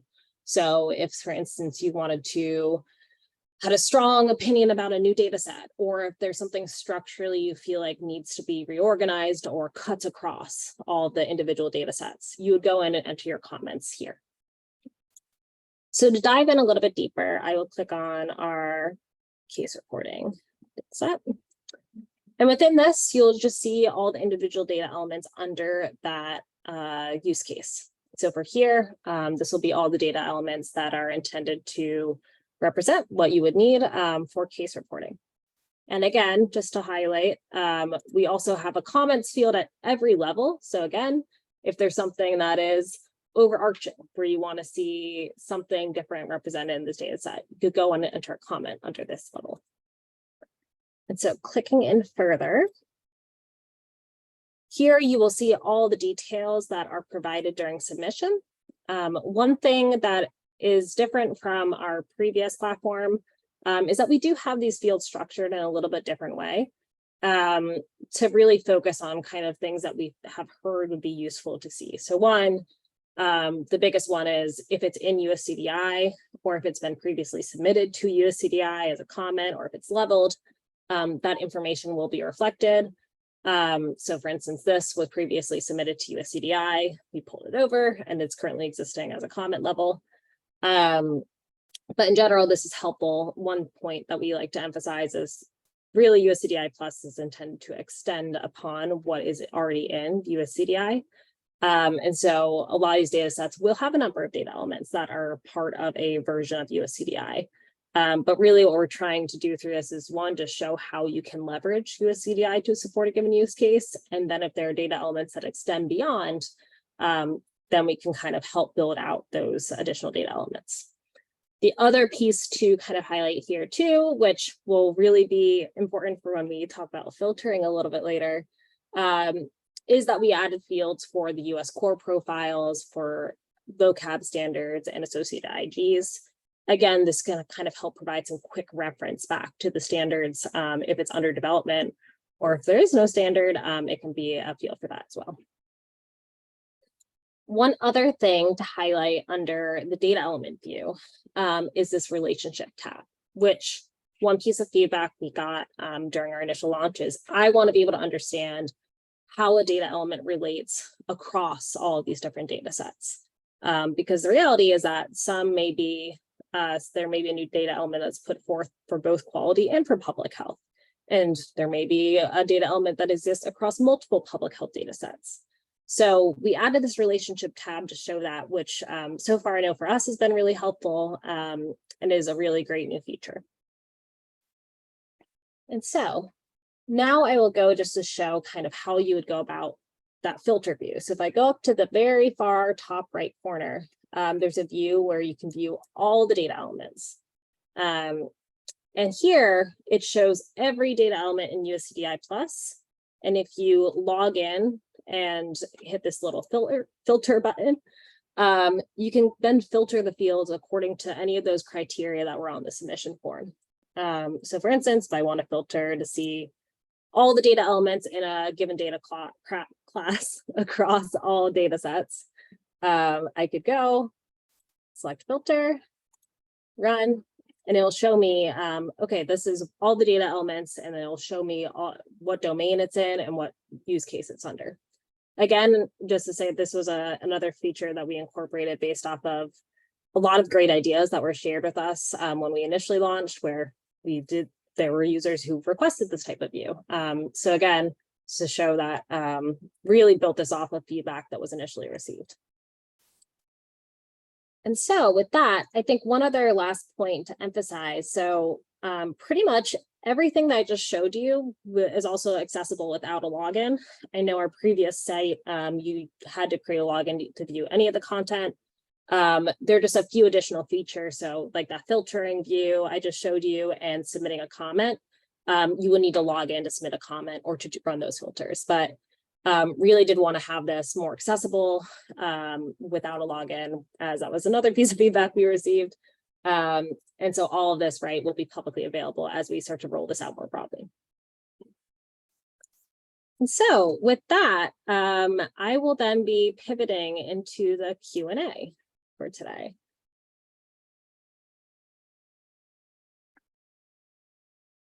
And let me just pull it up.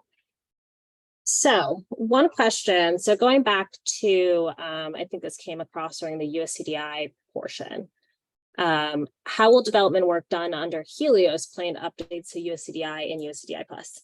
And so that's a great question. I think we can talk about more broadly about how accelerators may play in, but specifically for Helios, I think there may be some, so Helios, if you're not familiar, is a fire accelerator, also really looking at accelerating the use of fire for public health purposes.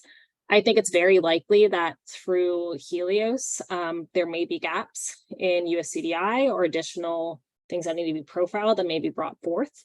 And I think that can easily play into one for USCDI Plus, if it is under, I know we've had some talks in Helios about additional data sets that may be helpful to bring forth. So one, I think directly Helios piloting or testing efforts may directly inform updates to a USCDI Plus data set. And similarly, I think we're always welcome to any comments. So again, there may be lessons learned through Helios as well that are entered into a comment and directly feed into the USCDI process. And I think most of that will also hold true for a lot of the other accelerators as well. Liz, I see you come up back on camera. Do you have anything else to add to that? Nope, I'm just here in case there are questions for me. Awesome. So next question is for Al, tied to USCDI. Are all laboratory data in scope for USCDI laboratory, including pathology, genomics, clinical laboratory, blood bank, especially all those related to public health reporting? Yeah, it was.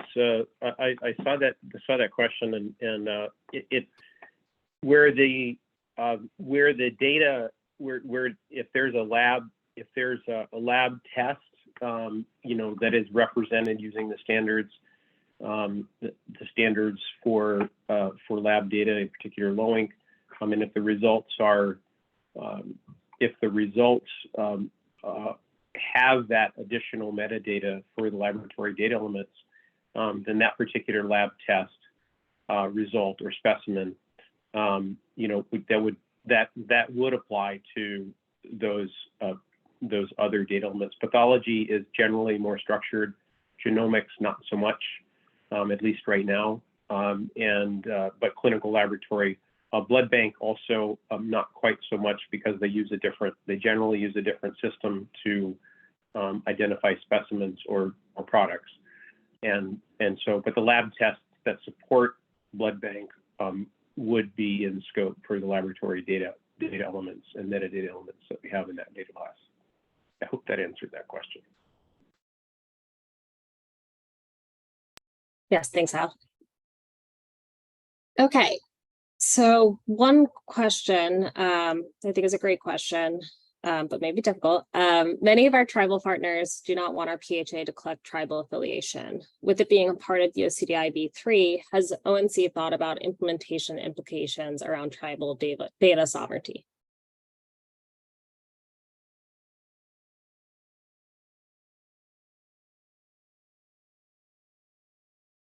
And Al, I think this will be for you again, but Liz, if you also want to weigh in, that would be great.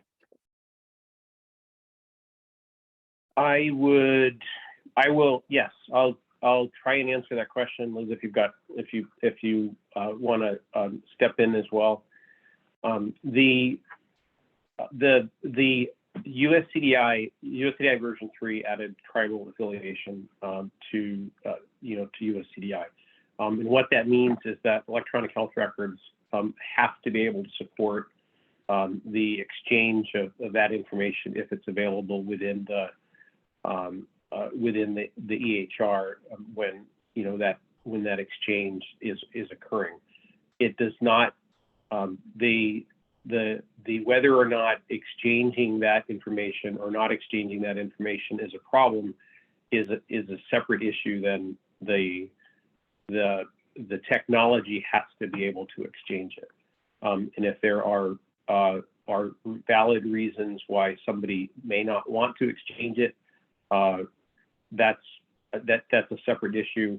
It may fall under the realm of, in some cases, it might, to not exchange that information may have some implications under the information blocking rule. But again, that's a separate topic that I don't think we're gonna get into today. Thanks, Al. So the next question I think is really tied to both USCDI and USCDI Plus. So there are two standards that EHRs and APIs have to try to follow. Liz, would you be able to answer us really on just how USCDI Plus may fit into requirements?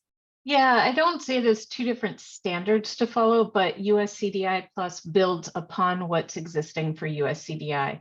The idea is to try and harmonize where there is overlap between domains so that there is ideally less work on behalf of developers to be able to instantiate reporting or other use cases. So the idea is for them to work together, not to create two divergent standards that you need to be able to support.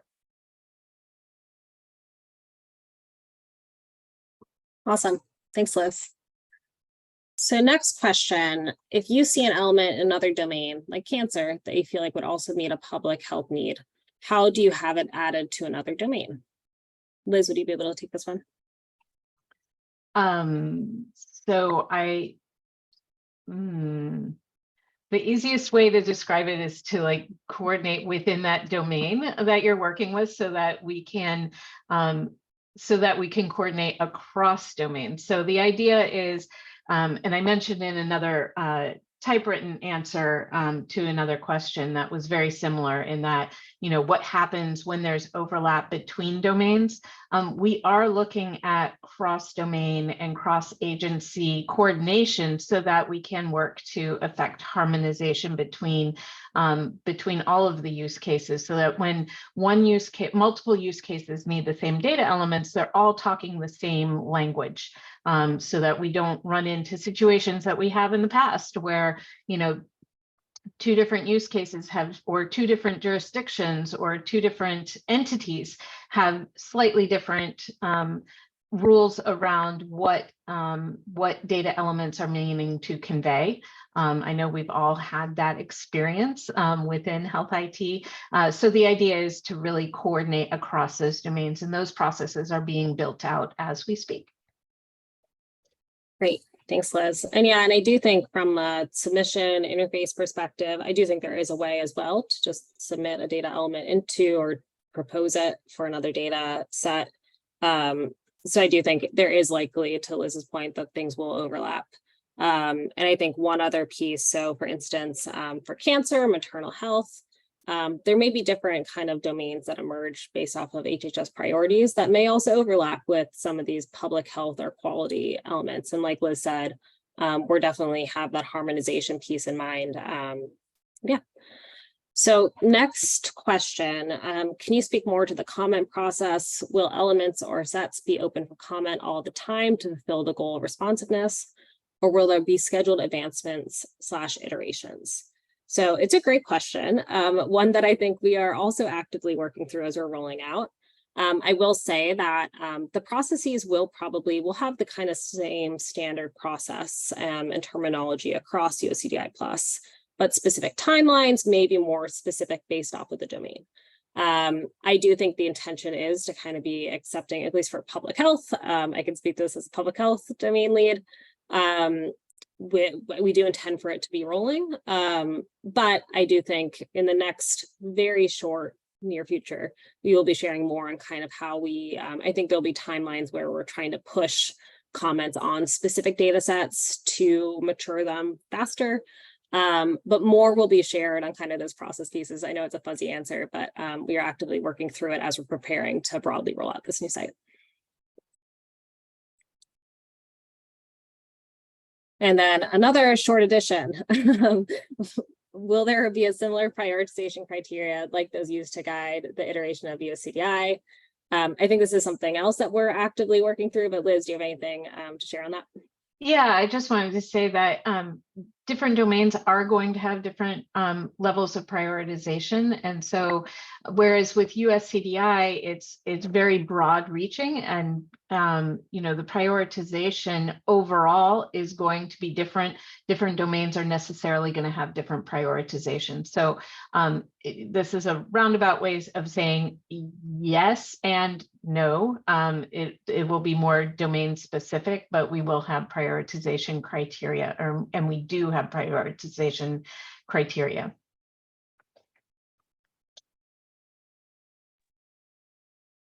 Okay, great. So another question for immunization information system, CDC is moving forward with privacy preserving record linkage in partnership with Health Verity. Does PPRL align with USCDI Plus? I think the short of it is it may, depending on what data elements they're leveraging. There is no specific PPRL or record linkage data set under USCDI Plus right now. So it kind of goes one way, not the other. PPRL can be leveraging concepts that appear there, but there's no direct one-to-one between those two projects.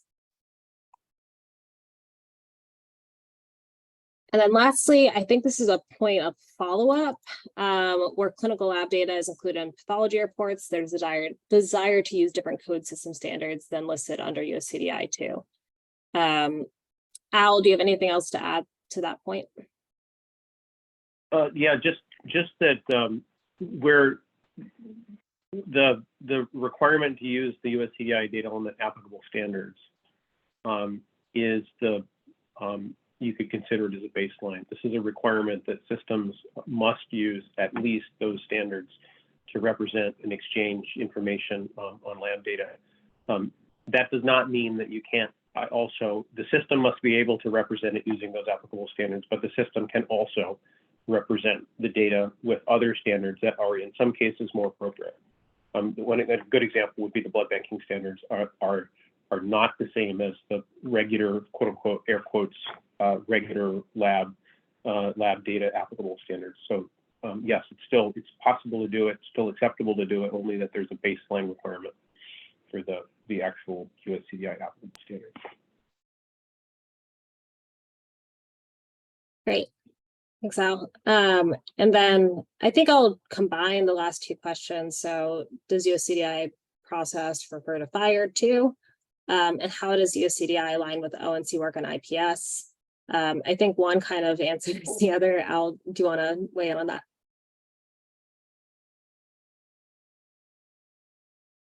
Sorry about that. I was in the middle of typing the answer to the first one about FHIR. And yeah, as I mentioned in my slides, USCDI is the data set that's required by our FHIR related standards, in particular the API access. The API access does require that the data that is exchanged be the US CDI spec standards.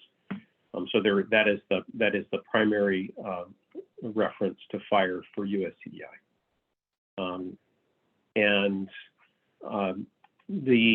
As far as US CDI and the IPS, the IPS is an ongoing effort, and I'm probably not the one to say definitively, but I know that there's work of aligning. There's work underway to at least consider aligning the IPS data standards with US CDI. But that might be an out of date piece of information. But the US CDI certainly considers the standards included in IPS when we determine what those applicable standards are. But so that is one source of information that we use to determine what those standards are.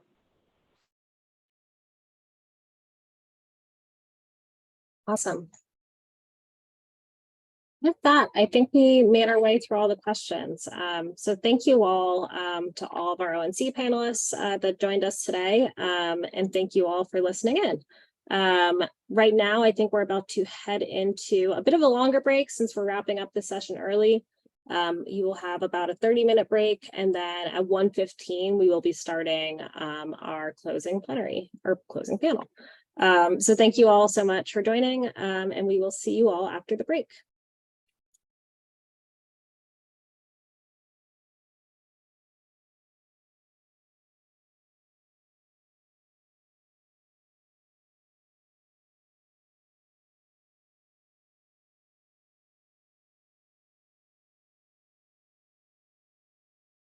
Good afternoon, everyone, for those on the West Coast, and good morning to those on the, the other way around. Good afternoon, everyone on the East Coast, and good morning to everyone on the West Coast. We are going to begin our final closing session today, and I just wanted to say welcome back, and thanks to everyone who has participated in this two-day event. I don't think it would have been possible without many of you asking your really important questions and your very timeliness to participation in this, and we really, really thank you. So this session is going to be a little different. We don't have any slides or formal presentations. We're going to be just I'll be kicking it off by asking our panelists a couple of questions, but I encourage you, the audience, to please be engaged, ask through the Q&A some questions, and I will make sure to pepper them into the conversation as we move this forward. So let me at first begin and introduce my panelists here. First off is JT Lane. JT serves as the Senior Vice President for Population Health and Innovation at the Association of State and Territorial Health Officials. In his role, JT oversees a team and a portfolio of programs focused on state and territorial efforts around ending the HIV epidemic, public health data modernization, public health data systems, research and business intelligence, rural health, primary care, and health system integration, as well as Medicaid and health plan engagements. So welcome, JT. Next up is Sarah Black. Sarah is a senior advisor for programs at NACCHO, the National Association of County and City Health Officials, and is responsible for oversight of NACCHO's informatics, emerging infectious diseases, immunizations, HIV, STI, viral hepatitis, and maternal and child health and adolescent programs.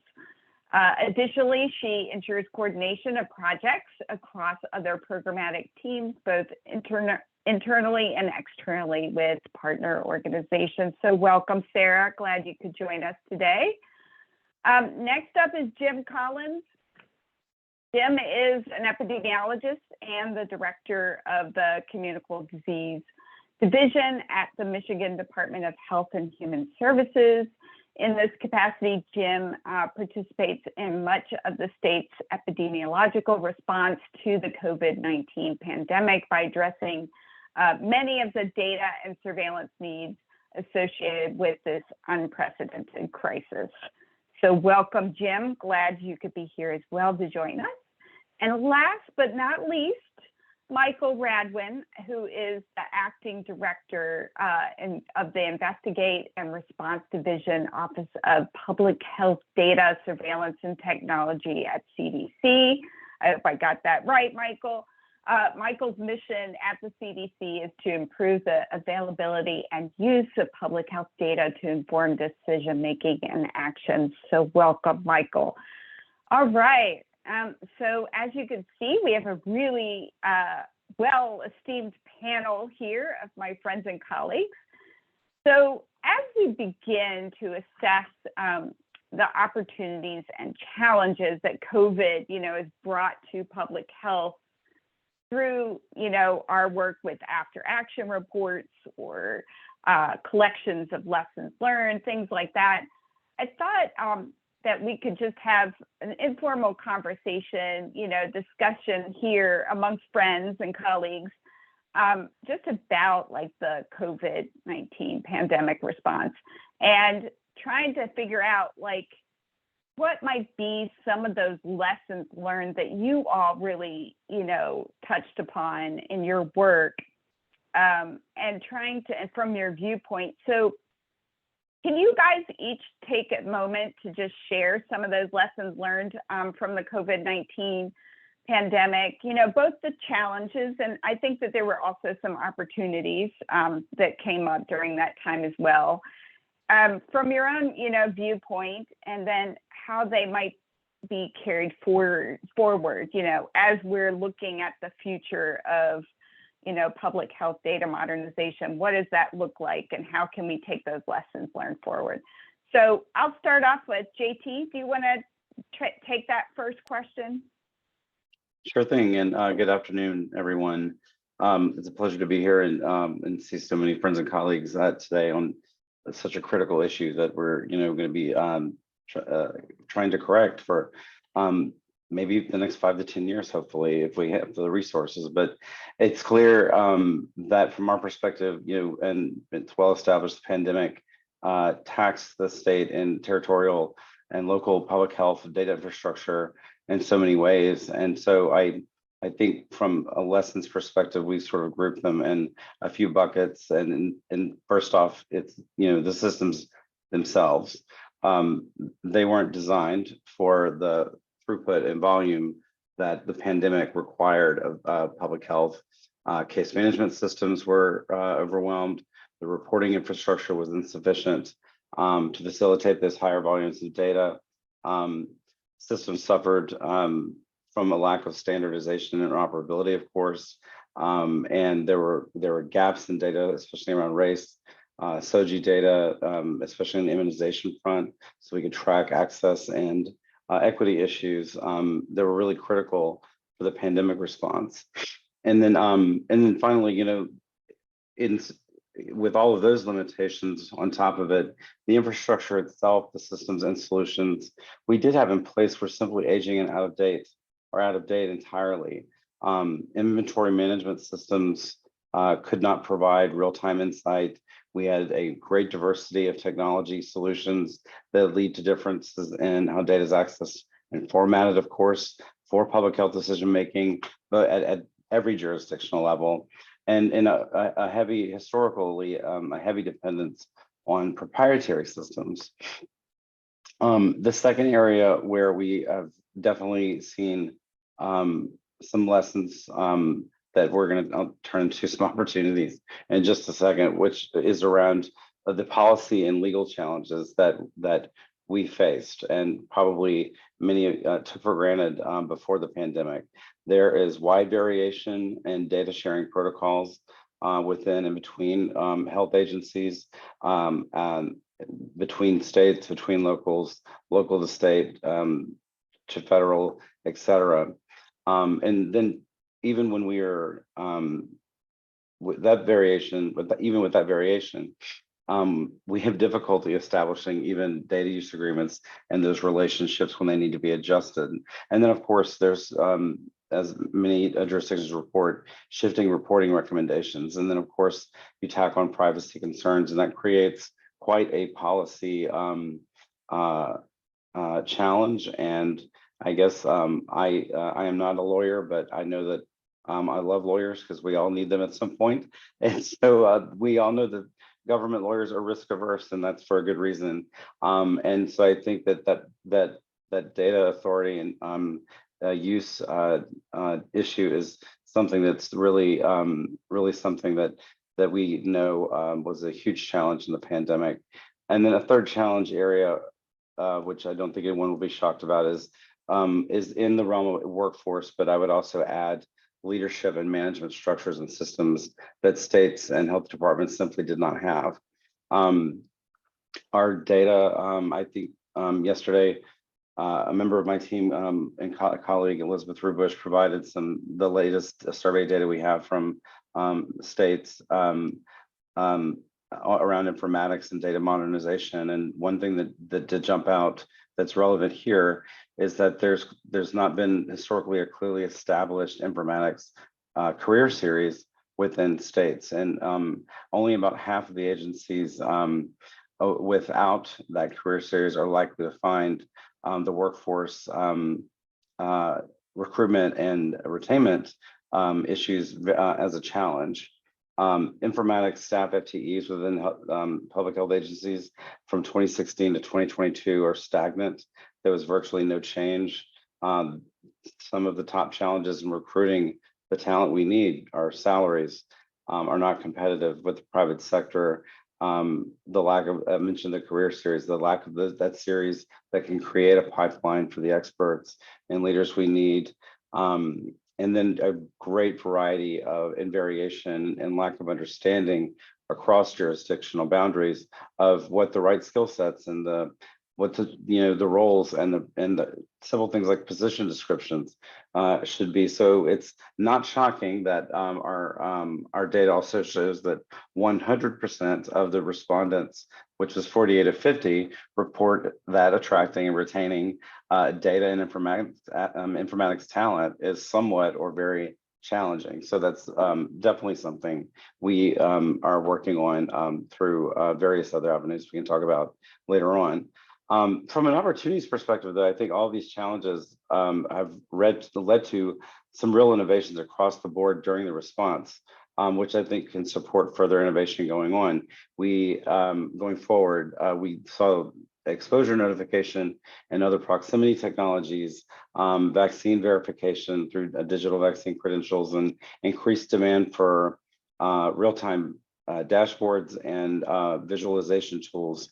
So those are things that I think we want to continue to build on and keep that momentum going forward and really figure out. And then now we've got, AI is now fully in the picture too. And so for the first time ever, we've got this unprecedented amount of resources available to states, territories, and locals through a variety of programs to improve information systems. But even those unprecedented and the highest ever resources are still not enough.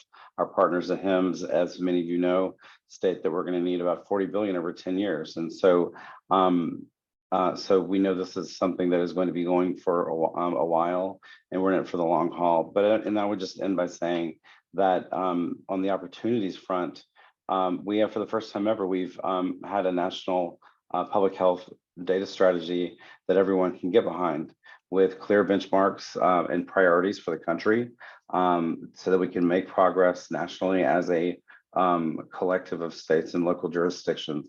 And I think that's important.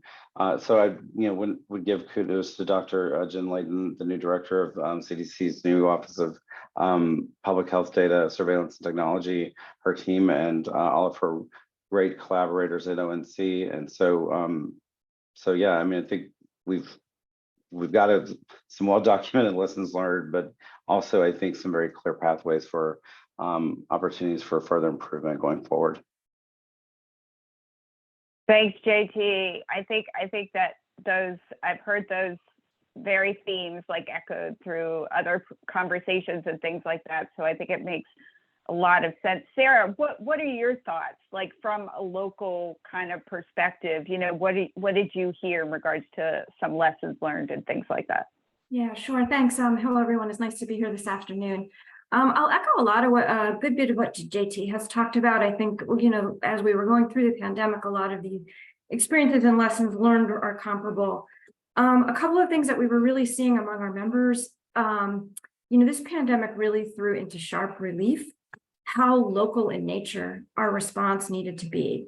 And what that meant was a real need for timely, accurate, local level data, really being able to get down into the weeds on not just zip code, but what was happening in particular communities. It really imperative in understanding the landscape, both in terms of policy mitigation, but also in terms of targeting resources. And what I've heard over the last few days, and also JT mentioned previously, was just the difficulty in getting that local level data. You know, information was coming in, you know, faxes by the reams, and data was being collected or fed through state systems to the federal system. Local, you know, often at the local level, that's where a lot of the feeding in of the data into those systems goes. But one of the really common reframes that we heard was that folks were unable to get their own data back out of those systems. So that was a big experience of the pandemic. It's something we've known for a long time as we move to data modernization. That's one of the really key opportunities, is really making sure that whatever systems we create, as we move to interoperability, as we move to creating national surveillance systems and really improving that, is making sure that all users of the system are able to get out what it is that they need. And that as we're developing these systems, we're really keeping in mind what the needs are of folks, even at the local, state, tribal, territorial level, so that we're able to get the information that we need. The other thing that we really saw was the importance of partnerships, and that was building of relationships so that we can all work together and access that data that we need. That was both federal, state, and local within the public health sphere, keeping in mind, though, that in a lot of cases, a lot of the information we needed wasn't sitting in federal, state, or local public health systems, but with our healthcare partners, with our social service organizations who are doing this work. And so again, as we move forward, thinking about how do we create and leverage opportunities for that, so that we can get a population health view of what's happening in our community, and that those systems that are connected are all connected, connected consistently. And certainly from a local public health view, that public health is able to access information to understand what's happening in their community. The other thing that we experienced during the pandemic, and JT talked a little bit about as well, is really sort of workforce capacity. So at the local health departments wear a lot of hats. They're both looking at implementing policy, helping to develop, using their own local public health authority to make decisions at the local level around what needs to happen. But at the same time to do that, they're also in many cases doing service provision as well, case surveillance, contact tracing, and having the capacity and the different kinds of information that they needed and the different data they needed in order to fill all of those roles was something that became was hard to gain, and really an opportunity as we think forward and we build out the public health system. And I think I'll stop there. Great, thanks, Sarah. I really appreciate your thoughts and providing that local perspective. I think it's really important that we continue to think about that. Jim, I know that you were on the front lines in regards to the response, you know, being at the state level and you know, being in the epi response. I was wondering, what are your lessons learned, and how do you think you could, you know, push some of this forward, or maybe how Michigan could be at the forefront? Sure, I guess I could touch on some of that stuff. I apologize for my voice. It's not in the best shape today, so bear with me a little bit. But the first lesson, the first observation I had from this pandemic experience was really, truly how awesome the public health workforce from the federal to the local level is in the United States of America. The the level of work that fell upon existing staff to maintain systems, to grow our responses, to serve each other with information and support was just amazing for me to observe. And I'm really proud to have been, a small part of that. And so my gratitude to public health around that response, because I think it ultimately saved a lot of lives. I think that, at the state level, we operate the surveillance systems that at least in Michigan, that are really owned by our local health jurisdictions. So that data is their kind of property for the people within their jurisdiction. And but what we had never, and we'd stress test our systems before, but we had never stress test our system to the level of information that was coming into it. So we had to think on the fly.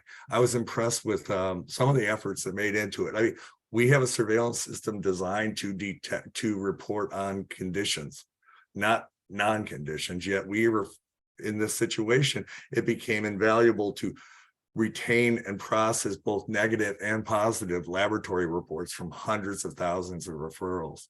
That way we could look at things like positivity.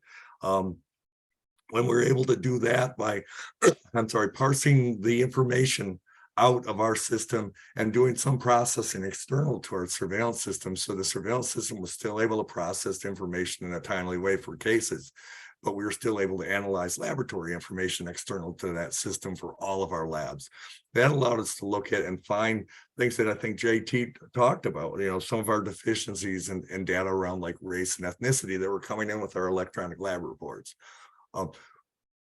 But we also came up with creative ways to address those in bulk, targeting the larger providers first to get that information. And when we did that, we looked at data in a way we hadn't before. And that is to look at data, not just in terms of where the cases are occurring, but where the testing is occurring, and to look for deficiencies and, the appropriateness of who is getting tested with limited testing supplies. With that information, all the tests and the race and ethnicity and the address of these people, of the folks that were being tested, we were able to identify kind of hot spots that were lacking testing and move resources that were supported by the federal government, thank God, move resources and set up testing to address those deficiencies in Michigan. And I think that was incredibly helpful. I think we'll probably talk about workforce a lot, but one of the things we found was our partnerships with some of the external bodies that support us had proved to be very beneficial for us. So where we were deficient in some areas, we were able to supplement it and bring in qualified people to help support our effort. Our integration with our health information exchange in Michigan really proved to help support us in terms of receiving information. Ultimately, information, the ELRs, funneling those and not having to maintain so many separate connections, but also the electronic case referrals that started coming in.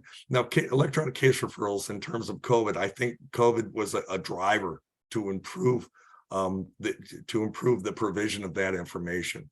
I don't think it fully realized the potential for electronic case referrals, but I think it provided certainly richer demographic information for our cases. But there's a whole bunch of things we're looking at now moving forward that I might be able to talk about later. We might be able to talk later, but we might be able to talk about later about how we see the potential for things like electronic case reports and things we see potential for using these kind of reciprocal data exchanges, not the one-way exchanges, but the ability to share information and parse it constructively. And JT is right, we have to work through kind of a best practice for establishing these agreements that is like palatable across the board, and that's a huge challenge. I also want to talk, I think we did recognize the need for data governance that just isn't really there right now. And so to find out, how your data is being represented in different areas, how data moves without context, and the recognition that local public health doesn't just process information, they create and generate it. So public health at the the stilt level is not only a pass-through for data from the healthcare community, but they're also a source for valuable information based on the case investigations. And finally, I guess I'll touch on, I hope I'm not talking too much. Rachel, you'll let me know. But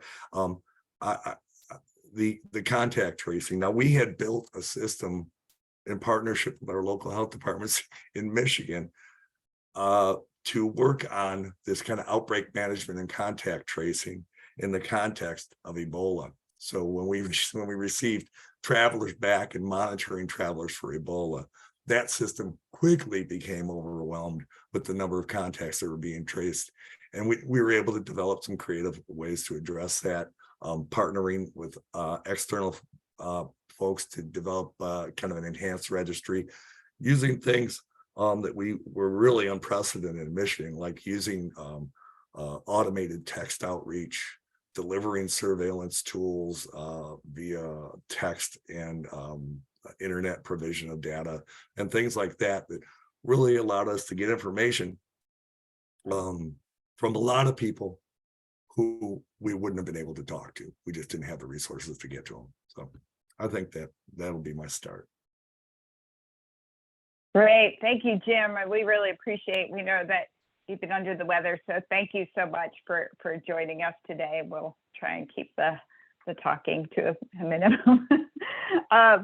Anyway, so Michael, since you're you represent the CDC, you fund a lot of these efforts and things like that. So how is CDC taking, those lessons learned from COVID, 19 and bringing those forward?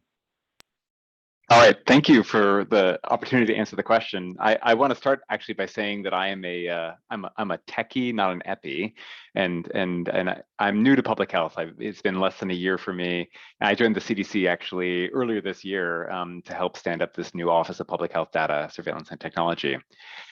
So as many of you said, as JT actually really pointed out, the COVID pandemic really put a spotlight on the challenges that we're facing in public health. And as a technologist, I know that our systems, and not just CDC systems, but across all of public health, these systems are brittle, they're siloed, they're antiquated, and they really weren't able to meet the expectations or the needs in the last pandemic. We weren't able to exchange data. We weren't able to get the data that we needed, and we couldn't really produce the visualizations and the information to really inform not just the public, but even governmental policymakers and state and local partners. And so our goal, our desire and end goal at the CDC, and this is why we have the public health data strategy, is we want to get to a state where the data does flow through public health readily and rapidly. We need to get good data and complete data, and we've talked about some of these examples like race or ethnicity or SOGI and all kinds of things missing from the data, and ultimately having that that understanding and that more complete picture and the higher quality data will inform better public health decision making. So as a techie, I think of three things that we could do and do a lot better. And so the first is around human-centered design. I think we need to approach building these technologies that we use at all levels in public health from the perspective of understanding what are the actual needs of the users and how do we meet them, whether you're a case investigator, you're a contact tracer, you're an epidemiologist, whether you're a health officer. These are different roles, and each role has different needs, and we can't just do one size fits all, and we can't just say, well, here's a relational database, here's a data lake, have at it, now you've got a case surveillance system. Like that's not human-centered design. The second thing I think we need to do is we need to move from what in the tech industry we call waterfall system development to agile software development. It's really, really hard to do as I'm learning about how money gets spent in government and how we write contracts. It's we're very, very inclined to use waterfall because that's sort of like these long lead times in these processes, but nonetheless, we have to find ways to do it more agilely so that we can actually turn things around faster and make sure that the technologies we're building really are delivering benefit. And then the third thing I think we can do is move from relatively inflexible IT hosting environments, and what I'm specifically talking about are on-premises and private data centers, we have to move to the cloud. Some states, some jurisdictions are there, but many, many are not. And these cloud service providers, the Amazons, the Googles, the Microsofts of the world, they've figured this out. This is where the private sector went the last 10 years. It's time for public health to catch up. We get tiered storage, which gives you the elasticity and the flexibility and cost management, so that you can absorb this new kind of data and then still have access to it in lightning fast when you need it. But then you can also have the inexpensive storage to be able to do the long-term analysis. Like, it's hard to do that when you run your own data center, and it's much easier to do that, and the big cloud service providers are capable of doing that. So between human-centered design, agile software development, and cloud hosting of our IT systems, from a techie perspective, these are some of the biggest things that we can be doing to making a difference in how our systems work.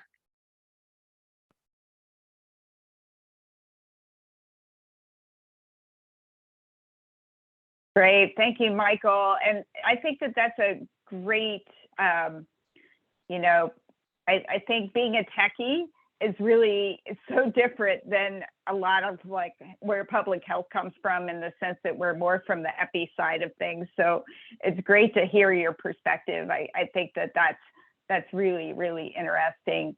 I'm going to turn to a couple of the questions that are coming in from our audience. You know, JT and Sarah and Jim, you both slightly touched upon like some of the issues related to workforce, and you know, JT in particular talked about an informatics, you know, career track. You know, have you all seen any like you know, best practices or whatever at the local level where they are beginning to build those pieces into, you know, state and local health departments?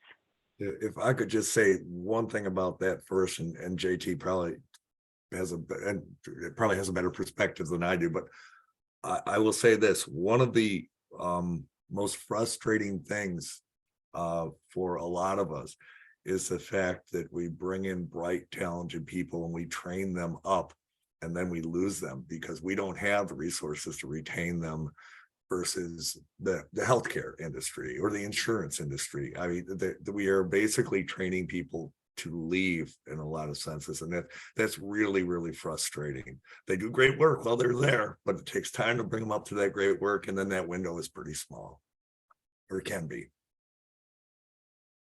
Yeah, I would say that I wholeheartedly agree, Jim. You know, that there's both the onboarding and then there's the retention, which is huge. You know, when you lose your institutional history, and some folks don't even stay long enough for institutional history to really apply, it's really hard to have that constant churn within the system.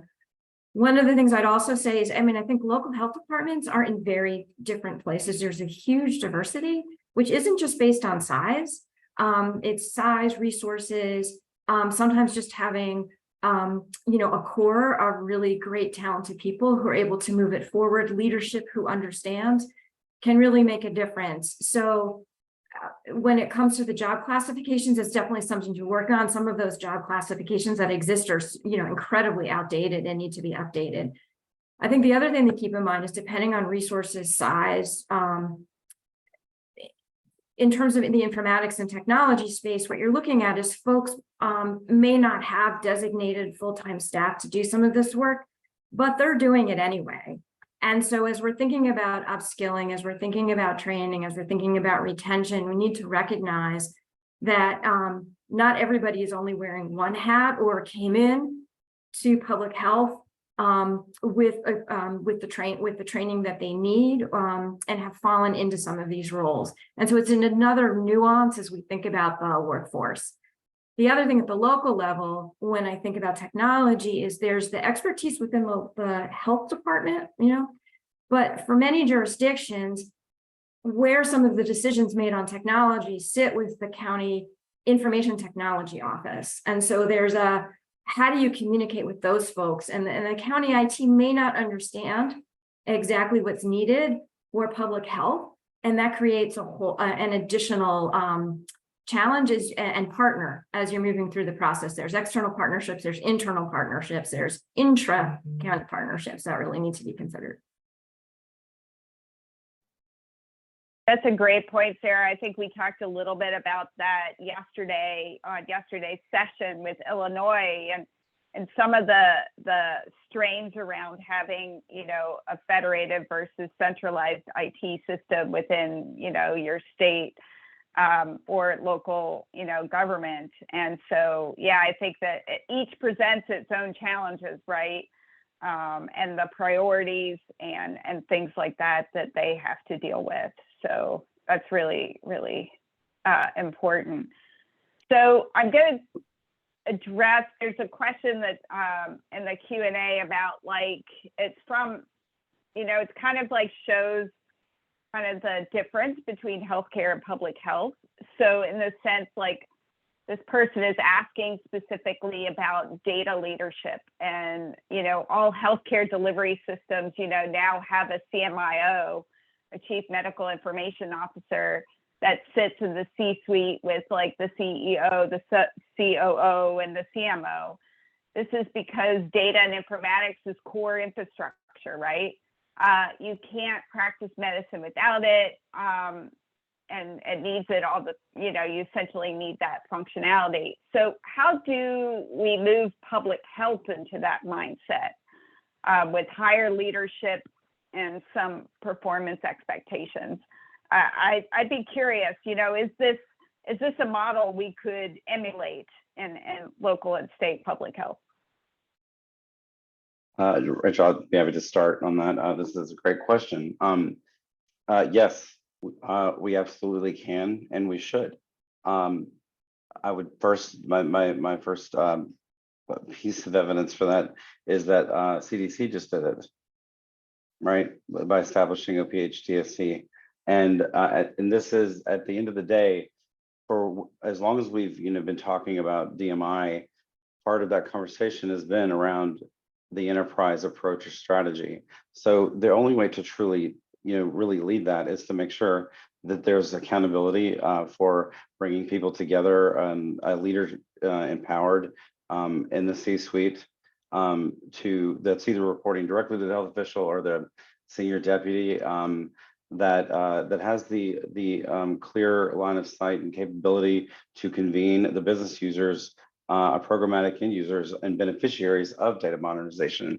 So the state EPI is going to be the one that's using a lot of this data, that hopefully improved data that will come from DMI long term. But absolutely, and this is something that we have been getting requests for more technical assistance on, and it's simple things that I would have said, you know, in your previous question too, that what you know, this conversation is reminding me that we're starting pretty much with some pretty fundamental foundational basics that we're missing, and not having a career series you know, that's consistent to the extent that it can be used by all jurisdictions. But we get requests for, do you have job descriptions or interview questions?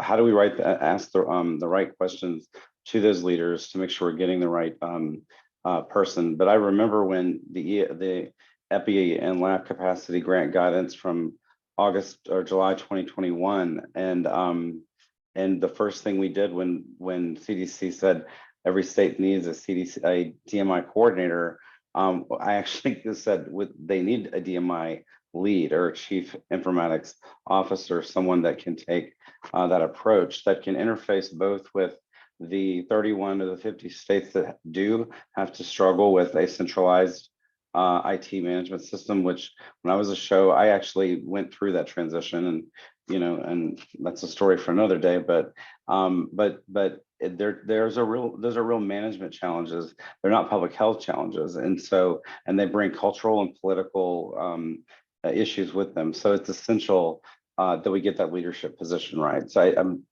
grateful for that question.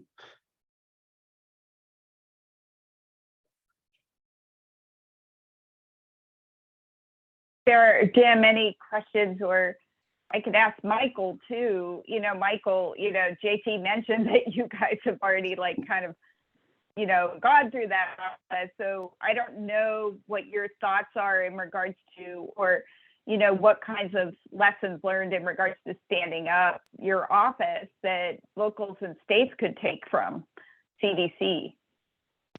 Yeah, I'm happy to take a swing at it. There are many techies out there in the industry, and different things motivate different people. So it is not possible for federal or state or local government to pay the kinds of salaries that the high tech industry can. But not everybody wants a huge paycheck, and some of us who've had that huge paycheck wanted to cash it in for doing something that really, like, instead of tuning advertising systems, which actually, like Rick Hawes, if you've met him, or I, like we did earlier in our careers, and it's a great way to learn technology, but it doesn't nourish the soul. And so so there's a real opportunity to attract people who are talented and who want to make a difference. And so I think part of the appeal for me personally, and I think actually in terms, as JT talks about the model that the CDC has done by standing up this Office of Public Health Data Surveillance and Technologies, is this idea about pairing up techies and EPIs. So for every one of our 5 kind of divisions, we've got a pair, and I couldn't make the decisions as a techie. I can't really. I don't, as much as I'm trying to learn about public health. I'm still new, and so having that duo. And really being able to find both of those capabilities, not in the rare purple squirrel that we call it, where it's really hard to find that person, but actually just hire a world-class EPI and a world-class techie. That's a pretty powerful combination. One other thought, which is less about the building of the workforce and hiring the team, but just more in terms of the burden on state and local, that we've also been thinking about at the CDC, has to do with this idea about cloud hosting of data. So we've talked a bit in the past about this idea of a North Star architecture, and this idea that there's a front door where data can come in. There's and there's a second zone that we've been calling either a shared analytics zone or a shared data and analytics zone. We use those terms interchangeably, where you at the state or local level can securely and safely manage highly sensitive data in order to get your work done. And so this is a new muscle, I would say, for the CDC, and which is why this capability is still being built out. So much of what the CDC has done historically has been dealing with protected health information, but generally not as much on the personally identifiable information. And as I've learned about the actual, from a human-centered design perspective, what are the actual core jobs that get done and what are the workflows? You need both. You need both this personally identifiable information, because you're actually talking about real people, and the PHI. And so having an environment that you can securely store and manage, that we could go and build it 50 times for the 50 states, or 64 times for the 64 ELC funded jurisdictions, or we could try to build it once and get some economy of scale out of it. And so I think in reality, we have to do all of the above. There will be jurisdictions who can't or won't be ready to store their data with the CDC, even with the requisite encryption and data use agreements. But we would like to reduce that burden and provide some of that elasticity and world-class tools, so that you can get your jobs done a heck of a lot faster and spend less time cleaning data or moving it around from system to system, and more time actually doing the actual analysis of the public health work that you really want to be doing. So just another angle on how we can move the ball down the field and make the technology better to support public health overall. Thanks, Michael. Yeah, I mean, I think like what you're talking about in regards to the North Star architecture could help alleviate some of those challenges that Jim brought up this morning, like around cleaning data, very burdensome, around like updating technology, all of that kind of stuff. And it's good to hear that the CDC is going to offer that opportunity to states and locals to be able to benefit from, some sort of shared services type of platform. That's really great. Jim, I was going to say, do you have any thoughts on that that topic? I do. Thank you. I think that there's really some potential there, but there are challenges associated with persisting this data in a different environment from our jurisdictions. So I see some real potential in services like, data cleaning, address assignation, geocoding that can be provided in a real-time exchange of information between a platform and an existing system that might alleviate some of the concerns about having the data persist in another environment. If that makes sense, Michael. That makes perfect sense to me, and I think the yes and way that technologists solve that is, so we kicked off an effort called data integration building blocks. We sometimes shorten it to DIBs, and it's this. There's a collection, and these are posted on GitHub. You can go and download them today from the CDC Gov GitHub organization, and there's 7 different building blocks that you can install with a Kubernetes environment in your own environment. And there's one that does address standardization. There's one that does phone number standardization. There's one that does dates and date of birth and that kind of stuff. Or convert from HL7 this format to FHIR that format. These kinds of like reusable components. As a techie, that building block approach and Kubernetes, like, well, yeah, that's the way we build modern scalable cloud systems. When I've gone and had the privilege of talking to some colleagues at various jurisdictions, and we talk about, oh, in order to use this, you just got to be using the latest version of this Kubernetes or that, and they say, Cooper, what? So there's whereas other colleagues actually in some jurisdictions actually they're already running on the cloud. They have Azure Data Factory, and they've got so there's not surprisingly, there's a huge variation in the tech savviness state by state or county by county. So this is a little bit on the yes and. I think the CDC should provide this kind of technology as an environment, this SAZ, shared analytics zone. But then for sure, if there are data governance or barriers or hurdles, let's also give away the exact same technology that we're using internally, and that's why we're so keen on open source, so that you can go and take the software, and if you have the IT, you want to carry the burden of operating it yourselves, we want to give it to you and make it as easy for you to be able to run it inside of your own shop. And I think both are totally valid in a nation as large and as complex as this. Great. Thank you so much, Michael. Thanks again, Jim.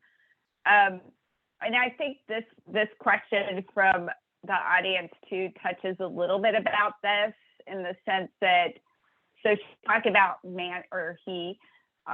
they're talking about managing an outbreak in a jail, shelter, assisted living. You need to know more about who's infected and what comorbidities they have and what medications they're on, et cetera.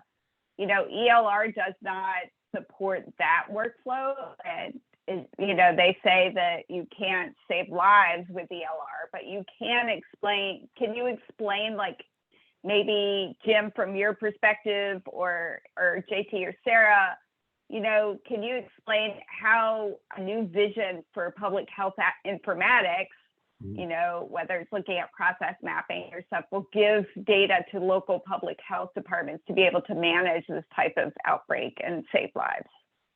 Yeah, I'll jump in if that's okay, because I've been through that. As we, one of the most important things as we move forward, I really think, is thinking about interoperability of systems at the local level, where you're able to pull that information together in one place. Because, a lab report is one piece of very important information, but it's not the only piece. And we really need to be thinking it goes back to human-centered design a little bit. It's how do folks need to use the information that's available? How do we create a system that really goes beyond, also for me, just the technology, but thinking about the change management that we need to do? How do we integrate the work that we're doing, the technology that's available, into the basic workflow of, so that it's not an added just reporting system, but it's an actual useful tool. It's a heavy, heavy lift.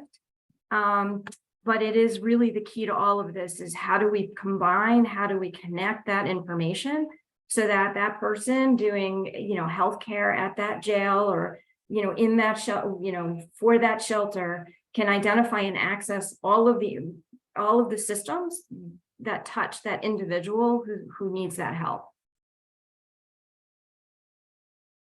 And those are great points. I know that I worked a number of corrections related outbreaks, and they were pretty overwhelming. One of the issues that came up really around corrections and data sharing is that the folks in a correctional facility are associated with the local jurisdiction that facility is located in. And so the data flowing up without context, data flowing up to the federal level can misrepresent really the environment at a local level because there's no understanding where the data source was and there's no understanding where that driver was. So there's got to be a way to parse that out. But the other thing is that I think that in the big picture, all of these facilities have medical care, right? They have medical care that's associated with them. And all of these, so the residents in these facilities are part of those systems. And so it just goes to what Sarah was talking about, which is the interoperability, the ability to access information. In terms of COVID, being able to manually access an EMR at a prison doesn't help us as much as being able to automate it with things like ECR or fire exchanges between your surveillance system and the medical record that's available. My opinion.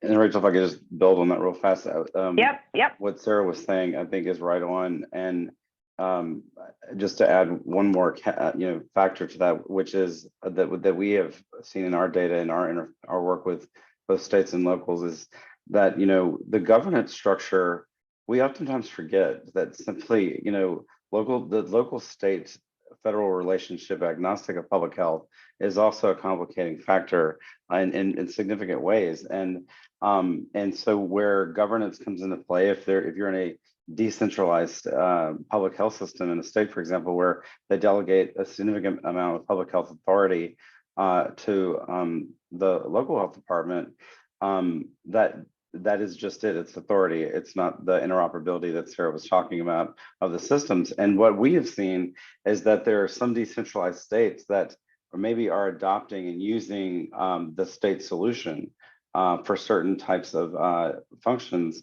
And then you have states where they give the local health departments or counties flexibility to adopt even a local solution, which further exacerbates that diversity of solutions that we've got deployed across the nation between 59 states and U.S. territories and nearly 3,000 health departments locally. So I just wanted to add that too, because it is a huge operational consideration, just as centralized IT would be.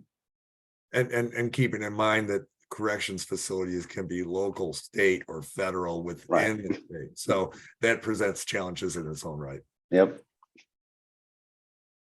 Yeah, absolutely. Absolutely.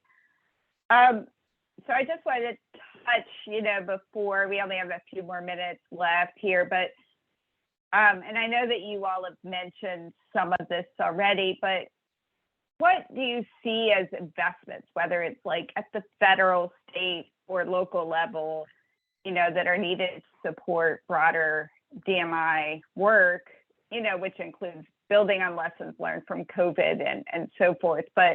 And I'm kind of thinking of investments beyond just money. We know money is definitely needed, but what other types of investment I'm thinking like that maybe some of our healthcare partners on this, on this call could tune into, or our IT folks, here that what types of things should they be thinking of to, support this overall effort? I don't know who wants to start first.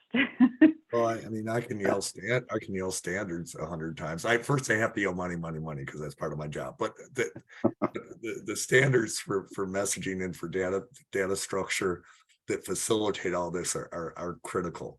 And I think that one other consideration, and that's not to the healthcare community, but to our kind of our own broader community, and that is that our associations and our organizations that work with this stuff, ranging from immunization registries to ASTO and CSTE and PHII.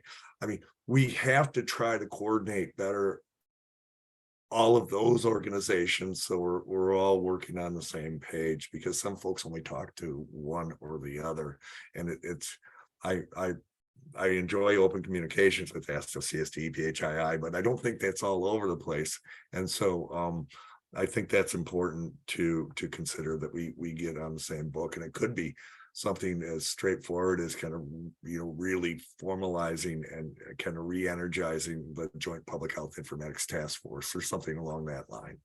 So I'll just start by saying that, Jim, I completely agree, and we are very much working on trying to, with CDC Foundation and other partners and CSTE and others, and cataloging that through our temporarily restood up a Joint Public Health Informatics Task Force and other areas such as the infrastructure program. Like Jim started out, I do have to say money. I want to, that nearly, we're grateful, very grateful for the support of Congress, of course, and we're approaching nearly, guys, $2 billion plus in investments in DMI, but I do want to emphasize and reiterate that's a down payment, right? And so we've got a ways to go on that. I think that there's a couple of things that I think we should probably maybe examine in terms of investments, which, around workforce, which could be, examining, workforce retention programs that are designed to keep providers in rural areas.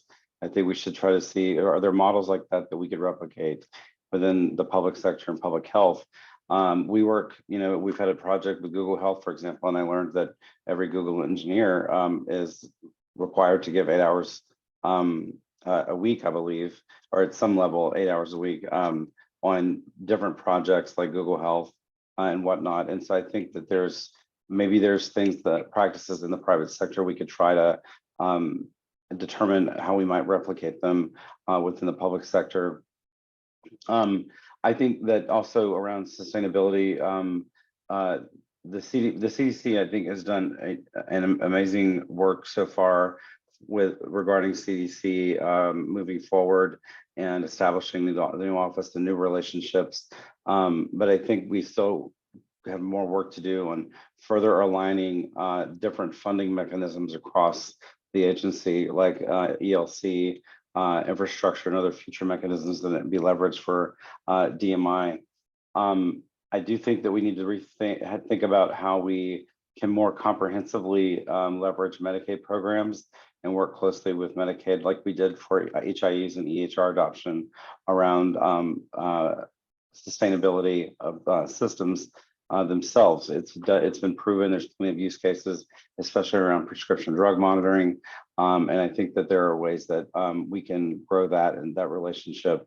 And I would just add, and bear with me on this one, but I've been giving a lot of thought to you mentioned providers, Rachel, and in a quarter to a third of our data, we rely on providers for that. And I think as it relates, I will default to start with Medicaid because it's a state level issue, and that's where the partnership can happen in addition to national authorization from Congress. But I do think that we should examine a concept of reimbursement to providers for public health reporting. If at the end of the day, reimbursement for healthcare services is of course one thing and paramount, but I think if we want to be able to sustainably over the next decade, 20 years, 30 years, in addition to the investments in public health infrastructure, I think we need to continue to understand that providers put in resources into maintaining their systems, their staffing, et cetera, to get that data to us. And how that reimbursement looks, I don't know. I haven't seen a actuarial model yet in my career, other than for paying insurance claims for primary care, especially care in hospitals and pharmaceuticals, for example. But I think it would be wonderful if one day we started seeing public health data reporting as a reimbursable service. If we want to get, in my humble opinion, I haven't checked this with ASTO yet, but what I'm saying is that if we want something sustainable, I think we need to think about how we also are supporting those that we depend on the data for as well. I'll throw in a plug for 2 additional things. So cloud computing is, in addition to, Jim talked about standards, and of course, like that, it starts there, but the more flexible, scalable, elastic our systems are, the better. Both, again, they're cost effective. They're actually more secure than on-premises systems. You have the whole private sector has gone this way, and so it's time for us to catch up.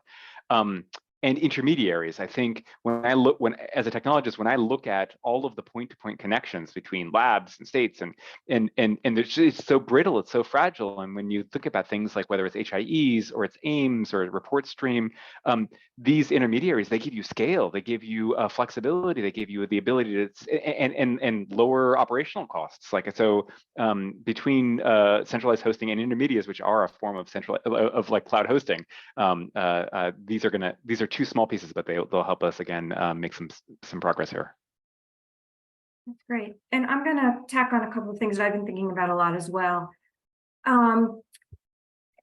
We really need to also invest in a strategy for how to help lower resourced, farther behind jurisdictions move farther down the road, right? We've got folks right now whose case records are still sitting in a file cabinet, who are doing things by fax, and in rural and frontier communities may not have broadband access. So one of the things as we're moving forward, how do we invest in moving the entire system forward so that everyone's making some of that progress, from, fax to really sophisticated, FHIR APIs. That's going to be a big leap for some folks, but what are the interim steps? What's the work that we can invest in now to help everyone move forward so that they can make that jump? And I'm thinking specifically like in rural, frontier, tribal communities who just don't have that same access. And particularly, where broadband is missing. Yeah, if I can add to that, I think that's a great point, Sarah, because I think that the risk is trying to build to the lowest common denominator rather than bringing those in that lowest denominator up to actually truly modernize. And I think that that's where the investment needs to be, rather than giving multiple options for folks who can't. Let's make it so they can. Yeah, well, it's on that note. I always think when Sarah was talking, I was like, ONC used to have like a little card that we would all carry around with each other about, like, Farzad made us, carry things around. And the one piece that he always made sure that we as staff always remembered is don't forget the little guy, right? The little person who doesn't have access to all of these different resources. So I just want to say thank you all so much for being a part of this conversation. Thank you to our audience for submitting great questions. And I think that is it. I think we have one more slide, maybe, Tom, in regards to wrapping up. But I think that this concludes our ONC Tech Forum, specifically on public health. And just want to say thank you all again for attending and participating in this forum. And hopefully we'll see you all at the ONC annual meeting December 14th and 15th in Washington, D.C. We look forward to it. And again, thank you all so much for all your hard work. Take care.